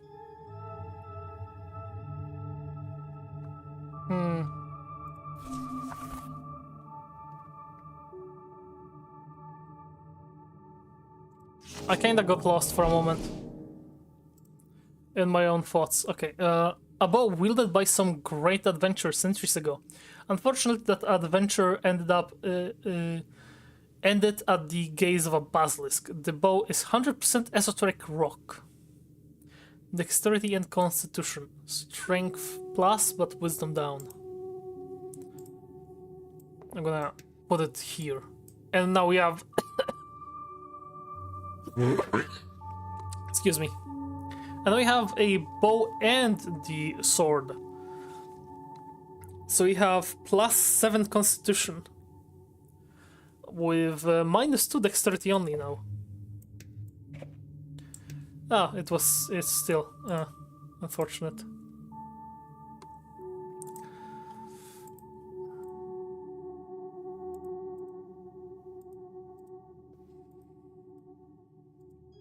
Okay. We're gonna talk to you in a moment. Beware monsters. Okay, so I'm guessing over there we have monsters.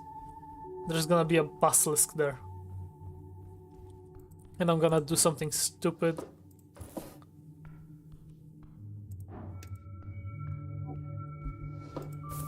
Okay.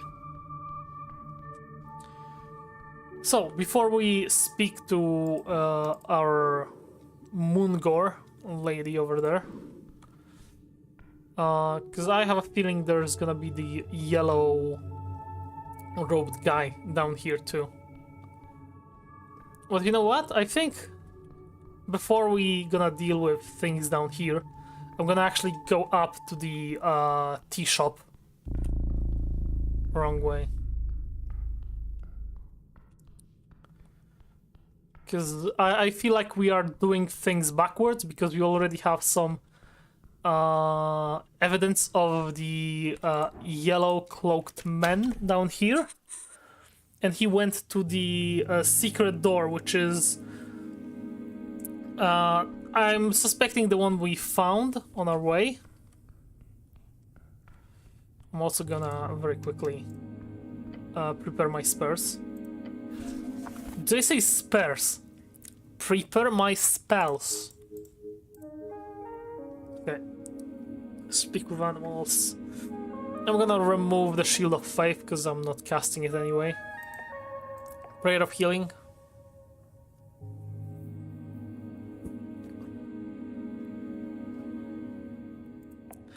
I'm gonna grab Bark Skin.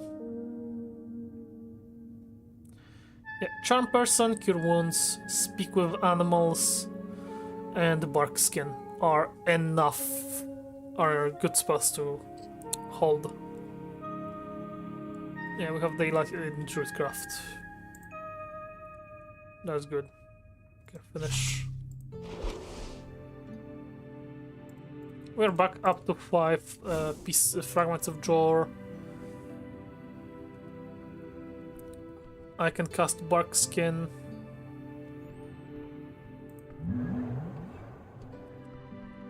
Okay, there's nothing for Druidcraft. You're back up.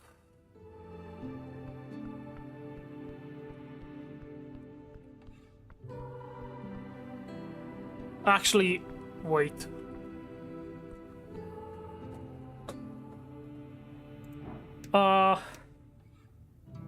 Let's speak very briefly.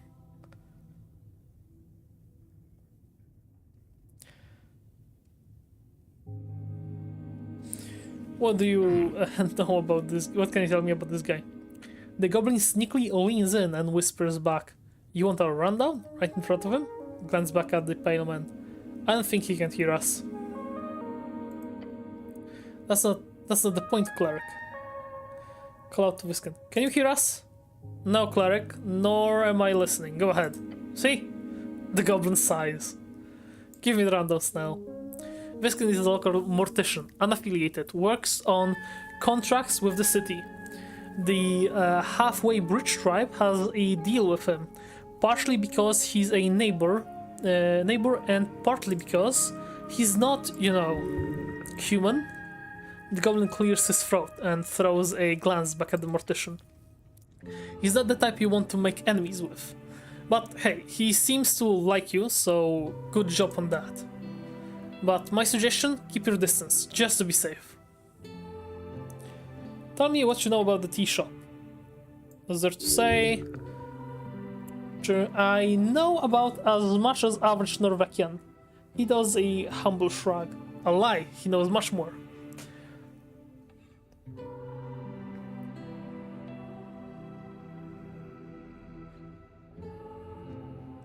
How much does your average Norwegian know?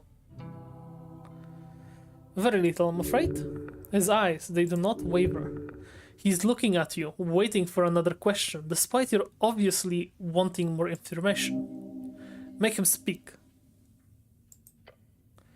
And now you can tell me what you know about it. Of course. I heard the explosion, I went out, investigated only to find the tea shop caught up in a ragging inferno. The Tolstod militia were already heading into action, so I went back inside, as to not be in the way. And that is that. And what were you doing when the explosion occurred? Working. He motions towards the stack of papers. Interesting. Did you hear anything particular? A loud bang, some shouting afterwards. What sort of shouting? From the militia, they were rushing into the scene. The fire prevention declaration has truly done wonders for the city. How loud? It shook the Lich House, and mind you, this is not some ordinary basement. This is a remnant tower going hundreds of feet deep into the earth. I'd be surprised if anyone at all missed it. Anything else? As the entire district almost turned into an inferno, yes, there was quite a lot of commotion. Nothing that stands out, however. Like, actually nothing else. Not actually, I recall. Not that I recall. Are you sure? The bellman stares at you for a while. He does not want to tell you anything else. But while he has not been lying, there is something missing. Pretty sure? Okay. You failed at figuring him out. Why does Viskin have a connection with Kraid? Bandavol fought Viskin hundreds of years ago. Snell warned you about him. There's a zombie downstairs. Thank you. Bye. Also saving? Okay. Yeah, I want to go to the tea shop. Check out the tea shop before we do anything else. Let's just figure out where the tea shop is. That's a pillar. Oh, hey, I found it!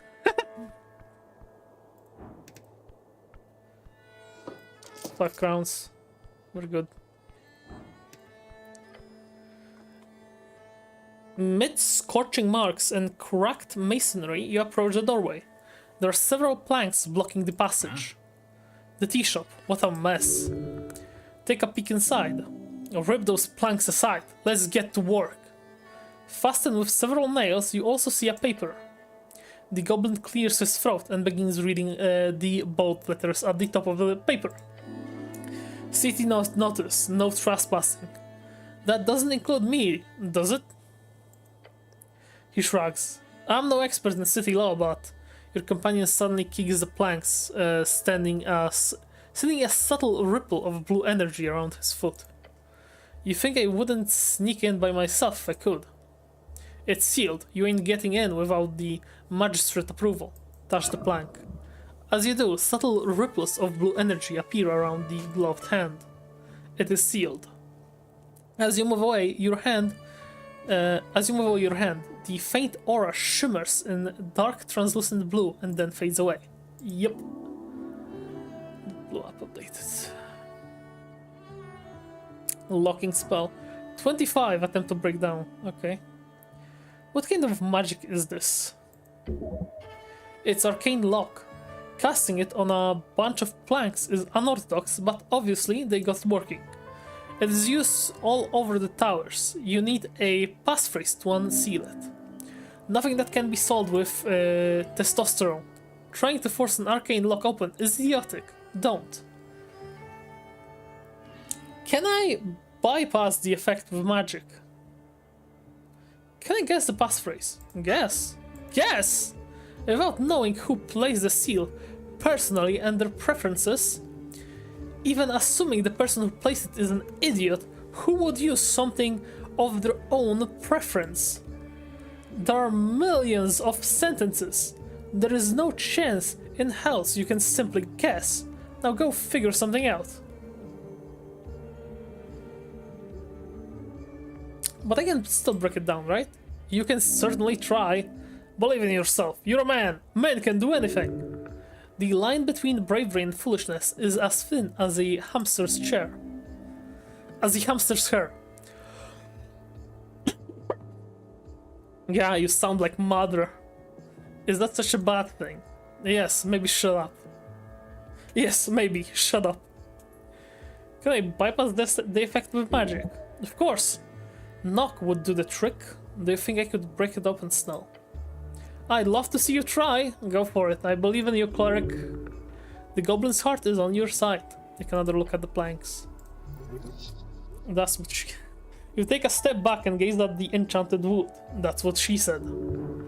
No, it's not. Look beyond the planks. You catch glances of still shadows beyond.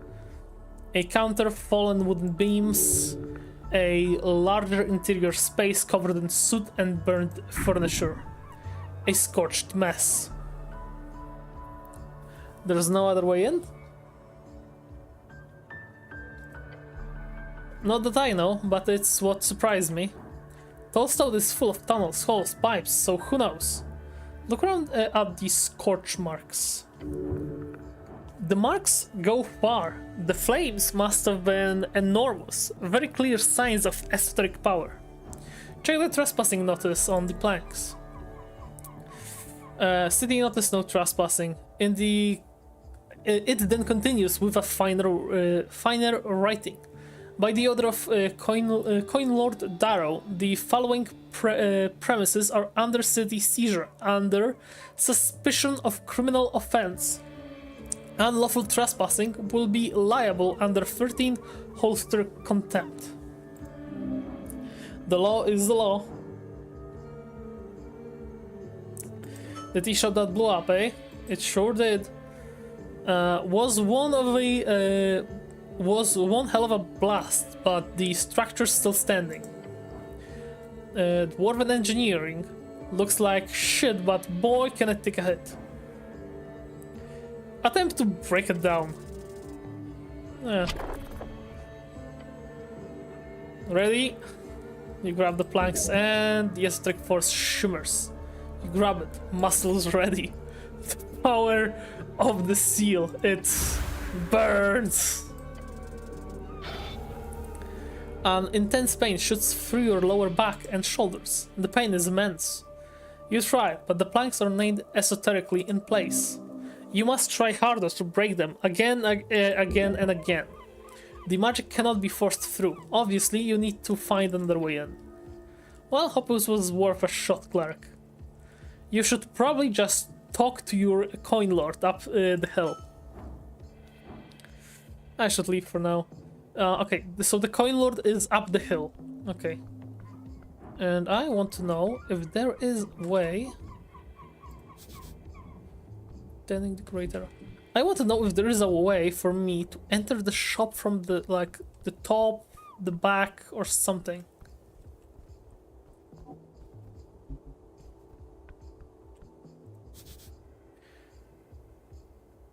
Pure violence. Okay.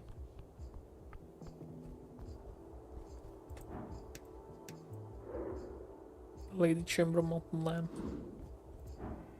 What are you?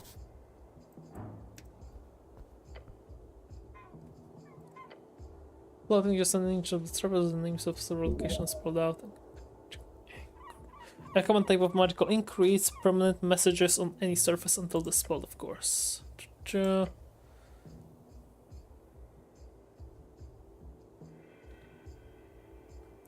Oh, the Goblin Garden is normal painted, the rest is, yeah. Which way is Darrow House? And the words reshape for a moment into up the temple, slope, and the golden stairs. Okay.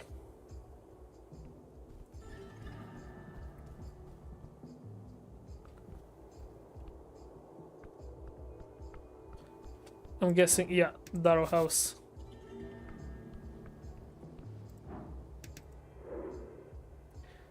Etir, City Sworn Angel.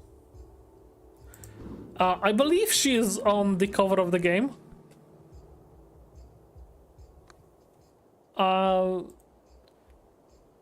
I'm checking the Steam page. Where is the Esoteric Ebb? There you go. Yeah, she's on the cover. She's right there. I think she's even in my fucking thumbnail. Let me check my fucking thumbnail. Excuse me. I am barely alive. Yep, she's even in my thumbnail.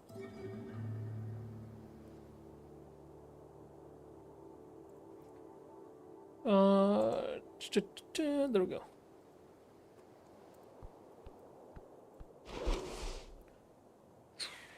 Yep.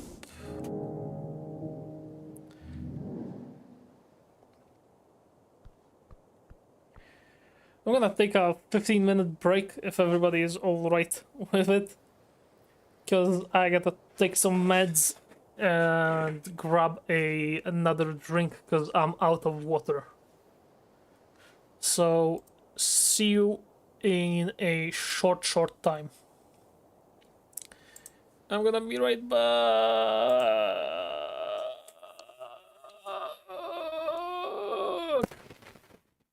See you in a while.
Okay. We're continuing on. Continuing on. Oh, we're gonna talk to the angel.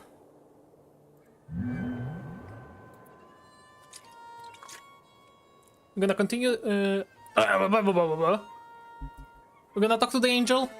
Talk to Darrow, whatever the hell he is, probably in the tower. And probably gonna be ending on that for the day. What's up with the snail? Oh, shard of drawer.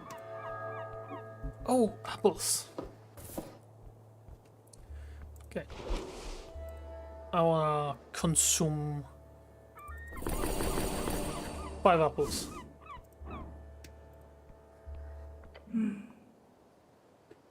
In the Coin Lord's garden, you encounter a porcelain spectre. There we go. You encounter a porcelain spectre. Polished armor, inhuman. Her presence is both ethereal and demanding. She floats gently in the air, strangely unaffected by the river winds. Your goblin companion keeps his distance, muttering under his breath a word of disdain. Angel. Bow your head. The creature does not turn to face you. Instead, her many eyes simply pivot their gaze. I love the design, obviously. Obviously and honestly. The broken wing, like the burning, glitched out holy flame or whatever this is. The no eyes, but the galaxy with the halo full of eyes. It's really cool. Like, I like how it's like gold, silver, and red. I am not very how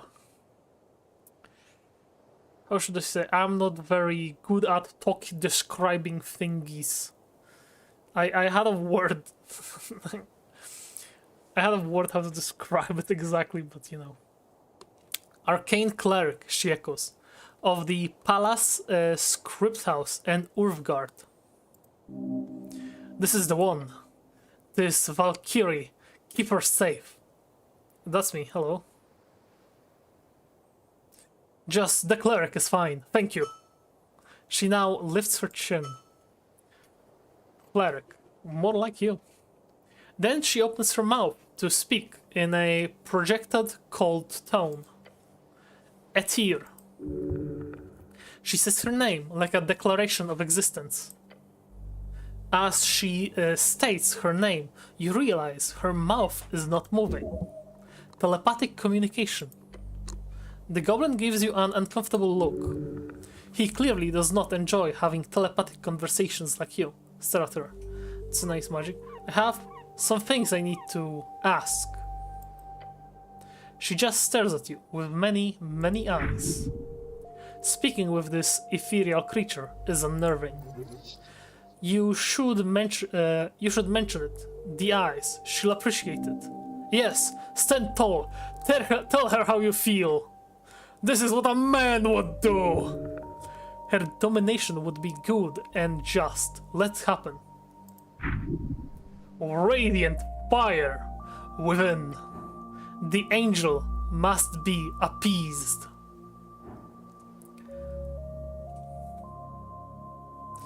Tell her what you think of her many eyes. With my fucking -3 to charisma. And no way of changing up my shit around. Fuck. I should have said it before going out. Tell her what you think about her many eyes. This is what a man would do. 8. 5. Shit. It was DC 8. Fuck. If I had 0, I wouldn't fumble. The word. Yeah. Yeah, that's about right, my body. The words formulate in your mind and get quickly tangled. The pressure, her eyes are so freaky.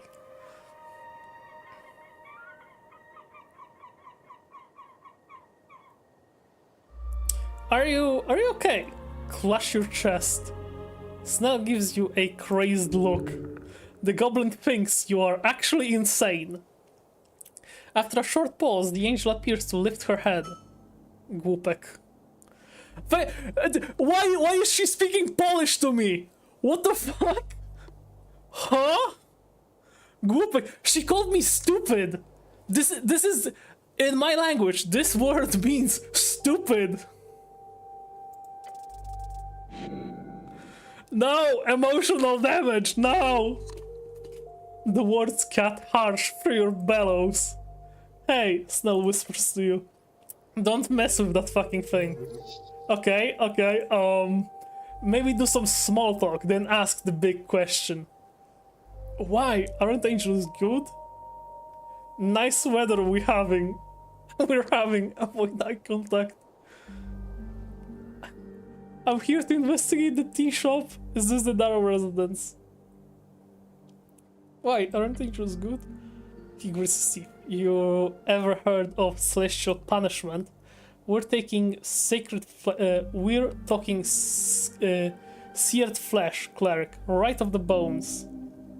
Glorious, your flesh can take the heat. No, gods, no. Fucking Constitution can't handle me fucking running face first into any source of damage I see. Do not mess with her. He takes a step back. Nice weather we're having. Avoid eye contact. Her many eyes look upward for a moment, then back to you. It is fine. The gaze is strong. I'm here to investigate the tea shop. The eyes just stare at you. They spin gently around her. She's very non-vocal. Great, so the eyes stop spinning. She can sense your impatience. She's a messenger of divinity, overwhelming to the senses.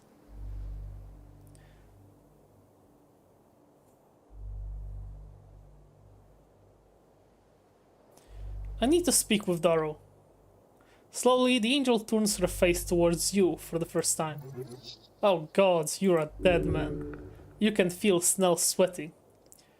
Malutki przemówił. The small has spoken.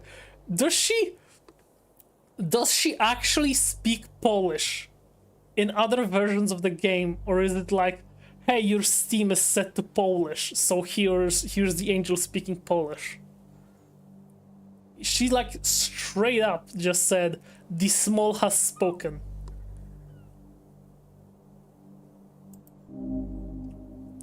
Why is everyone in this damn district mocking you? You're the cleric. They should treat you with respect. You can sense she does not see you as worthy. Is that alright with you? Perhaps you should stand up for yourself.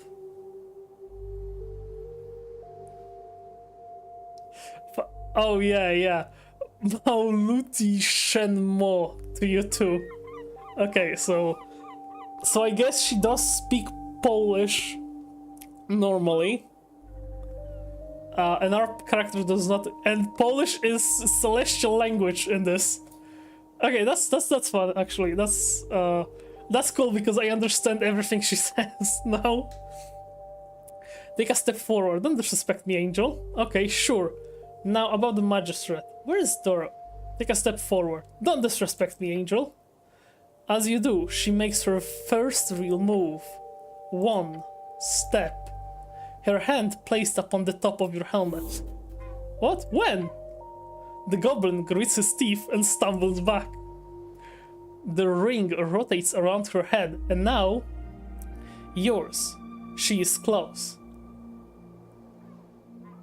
Stay silent. She leans in. You see through the gap in her skull, where her eyes should be. A warning, cleric. Jedno, she whispers. One. Before taking a step back, leaving you frozen.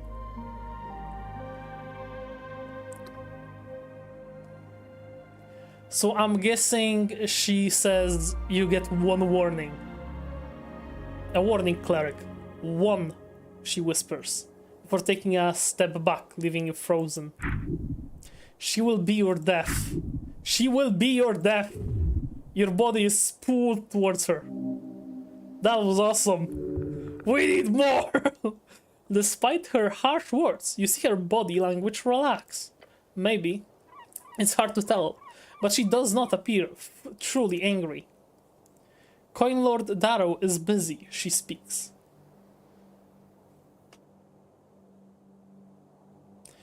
When is he available?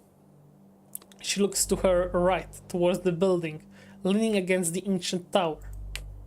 After a moment of silence, she says, Coin Lord Darrow will be available post-midnight. He will only be available after midnight, between, midnight and 6. He will be in his restore. Several of her eyes look to the entryway to her right. That door there, point to your left. Yes. At midnight, you say? Yes. His restore. Yes. Right. She says nothing. She's clearly a master manipulator, just standing there, staring. She says only what is needed. That is commendable.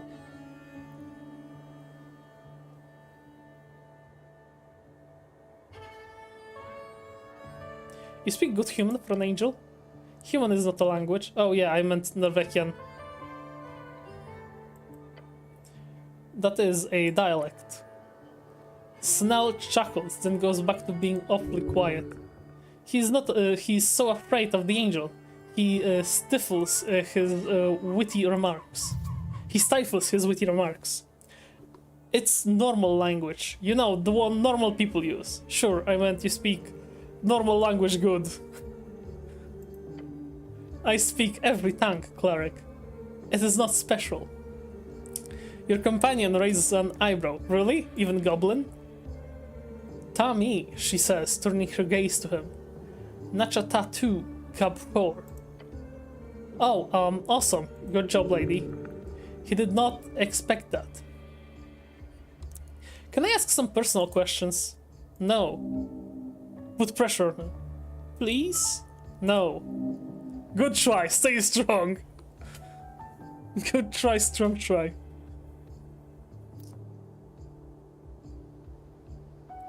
I need access to the tea shop now. Coin Lord Darrow has requested no unauthorized access. But I am authorized. You are not.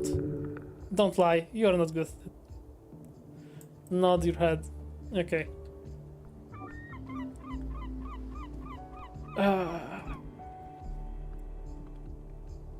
I'm gonna quick save and just see if she would let me. Not happening. Yeah. Kinda guessed. Can't get in. Yeah.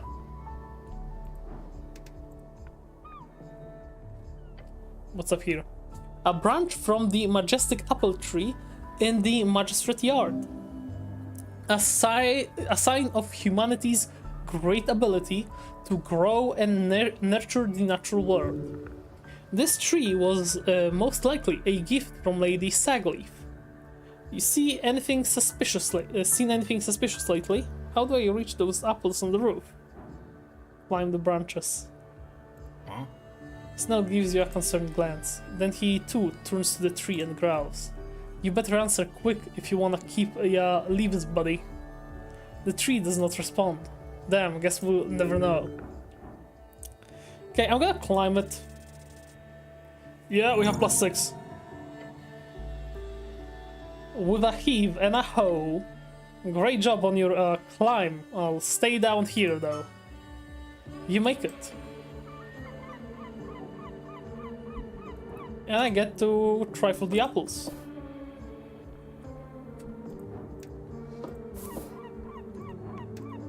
And maybe I will find a way to enter the house from the top.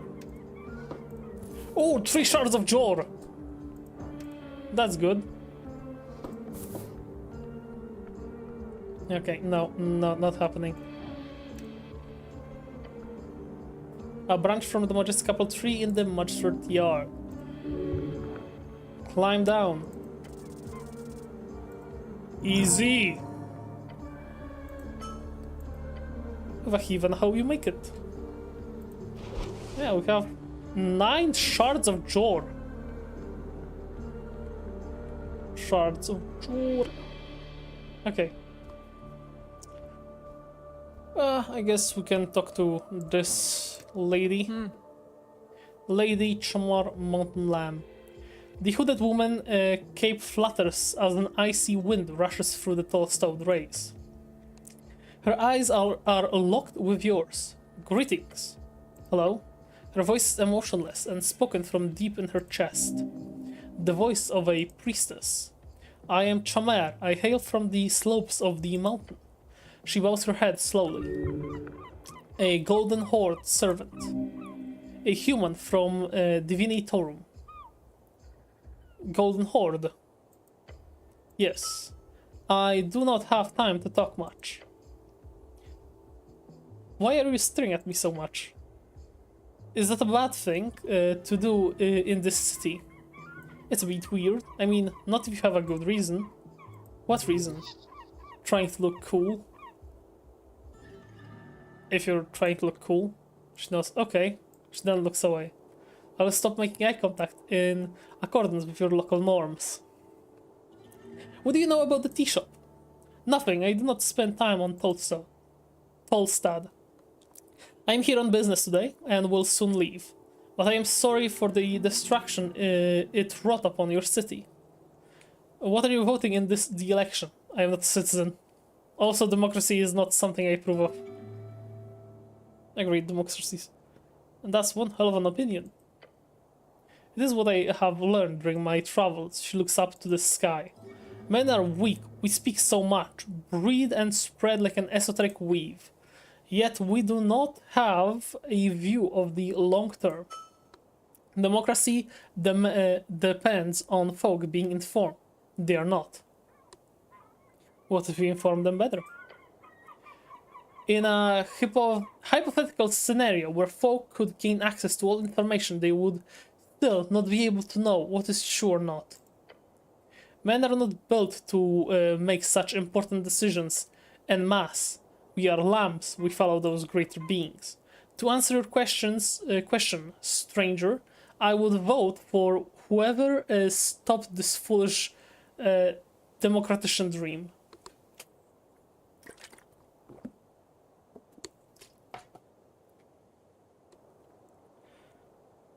And this is nationalism, I think. I agree with you, which is why I'm voting for the Party of Norway. Well, I disagree with you. I'm a free strider, you see. The people will rule better than any higher being. It's the only way to achieve equality. The Asgard way. Once I am supreme ruler, god, wizard of the city, I will do just that. The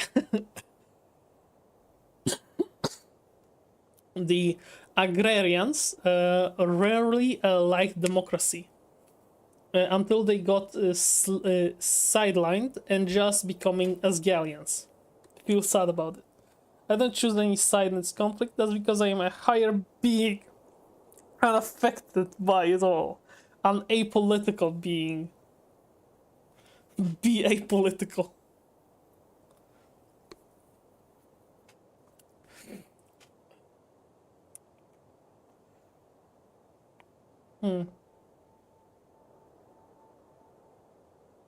That was the nationalists, I think.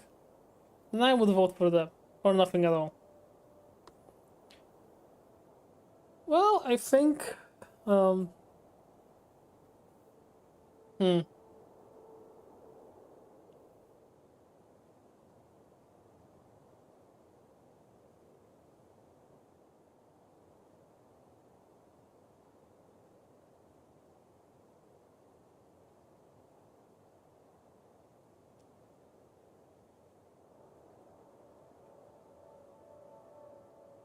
I'm gonna go with this one. Asgol. Ah, the Dwarven delusions. I do not believe their ideas could construct anything lasting longer than a few centuries. The green dream can live despite the spore fascist's harsh words. But I wish you luck on your journey. I have some personal questions for you. No time, please. Later then. I'm busy then as well. Okay. Honestly, I was like, Asgali or Freestriders? And I didn't remember what Asgali was. The road leads into Central Tolstod. You have no business there. Okay. Oh, what the fuck are you doing here? Oh. You see a girl with glasses, stuffing a mail slit with a magazine. Yeah, that's not a courier, he whispers to you. What do you mean, Snell? She's delivering the news, clearly. The girl gives you on trying to... The girl... I need to reset. The girl gives you on... The girl gives up on trying to jam the slightly too large paper into the mailbox opening. Huh? She looks up at you, adjusting her glasses. Help her push the paper into the slit. I am powerful cleric. She takes a step back as you approach the mailbox slit. Cleric? Don't worry, little lady, a real man is here. Excuse me? With the force of at least a dozen angry muscles, you grab onto the edges of the half-entered paper and powerfully press it into the slot. You do realize once done that you probably didn't need that much force to press it in, but it sure looked good. I did not ask for help, but you got it. Give it a thumbs up. I don't have time for this. Modisa, you hear a voice call out from down the alley. Let's go. She glances at the stack of papers and mutters to herself, shit. We gotta get done before evening, otherwise Water Lane is screwed. You hear the girl in green groan as she grabs her stack of papers. Then she rushes down the alleyway. Not sure what that was about, but did you see the armband? Asgalist. The armband, yes, she's Asgalist. A bit too young to be an Asgalist representative, a bit too woman to be a high-ranking guild worker. I'm done here. Okay, we are making some nice progress. Yeah, either Freestriders or Asgalist. I need to learn more about what the fuck Asgalists are.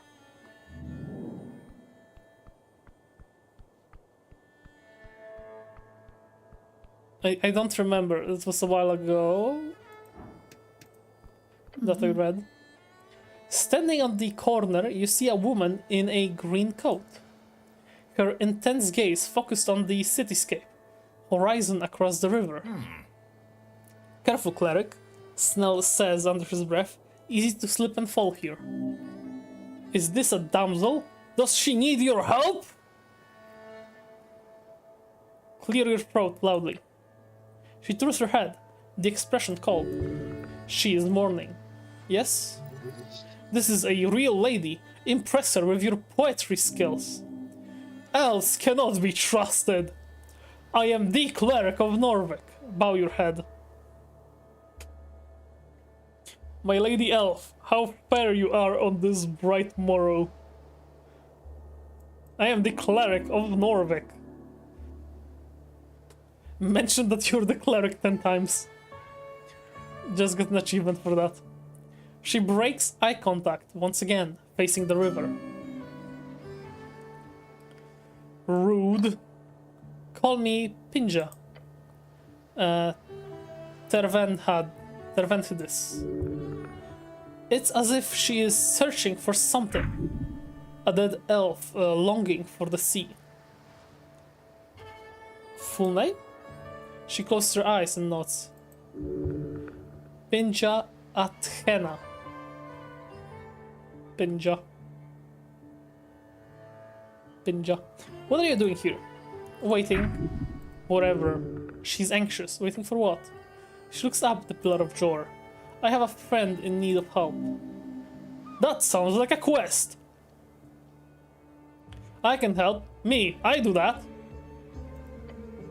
She shakes her head. No need. I've caused enough trouble as is. No, she has to give you this quest. It sounds perfect. Please, I want to help. The self is quiet. A little show of force and you'll be able to get your hands on this quest. Convince her you can help.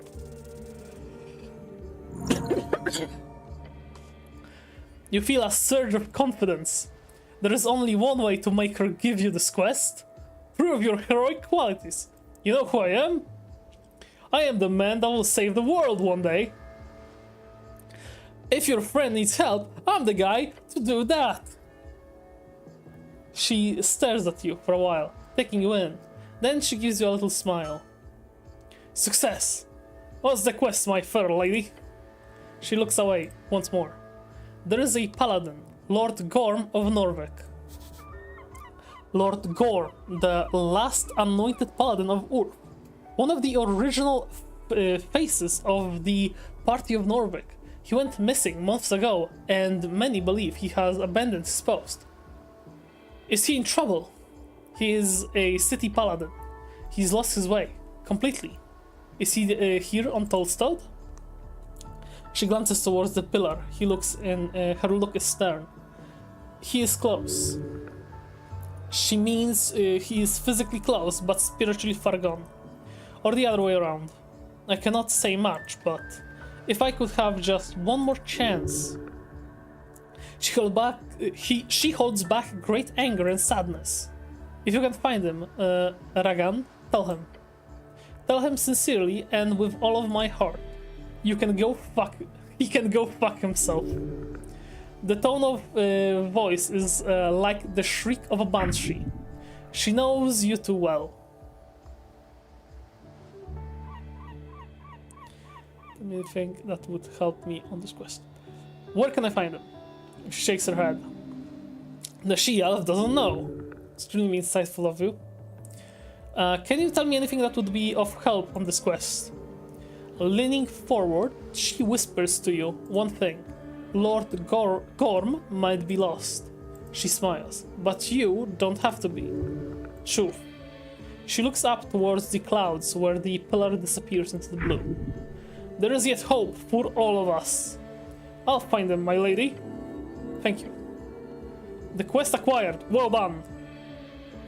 What do you know about this tea shop? Sad what happened. She looks down into the river. I agree, a tragedy. Tea shops are sacred. No, that's not even, no one even died. I don't like tea shops, so I disagree. I agree. The elf does not even appear to listen to you. She simply nods and mutters, are you here to look into the tea shop? More or less, yes. Oh, what do you think happened? A rogue spellcaster? An accident? No clue. A rogue spellcaster is the most probable cause of it all? Or an elemental or something like that. You see the elf look at you with her piercing eyes. Thank you for your service. Cross your armor and looked off. It's no biggie. The elf says nothing and just turns away again. She is grieving. This woman is not one you can help. Not now. How are you connected with the missing paladin? She shakes her head slowly. You can talk about that. She nods. Bow your head and leave. You feel a great emotion well up inside as you turn to leave. Tears. Tears for her and her friend. Hey, cleric, you okay? Yes, thank you, Snell. No problem, big guy. The journey will take much. This journey will take much. Keep going. Okay. So we've been here, we've been there. That's to Doro, that's nowhere. Where does this lead? Central Temple of Ur.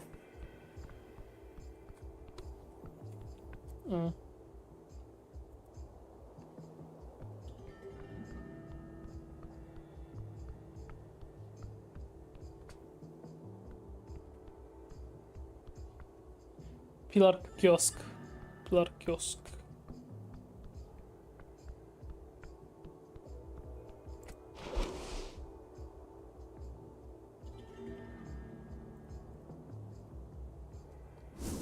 Okay, I'm going to save it here.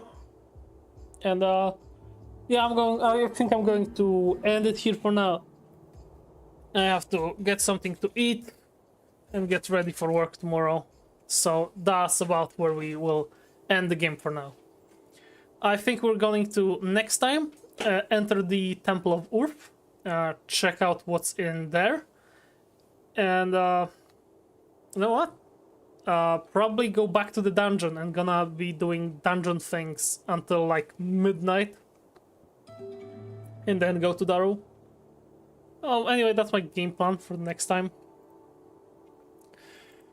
Well, it was nice to stream once more, even though it took so long, and also I didn't respond to Klapek immediately when he arrived in chat, because I'm stupid and I have no awareness whenever I get like into something, and I get sucked into the gameplay and stop looking at the chat. Well, thank you for watching. Thank you for being here. Goodbye. See you next stream. It's always nice to do something live. Bye.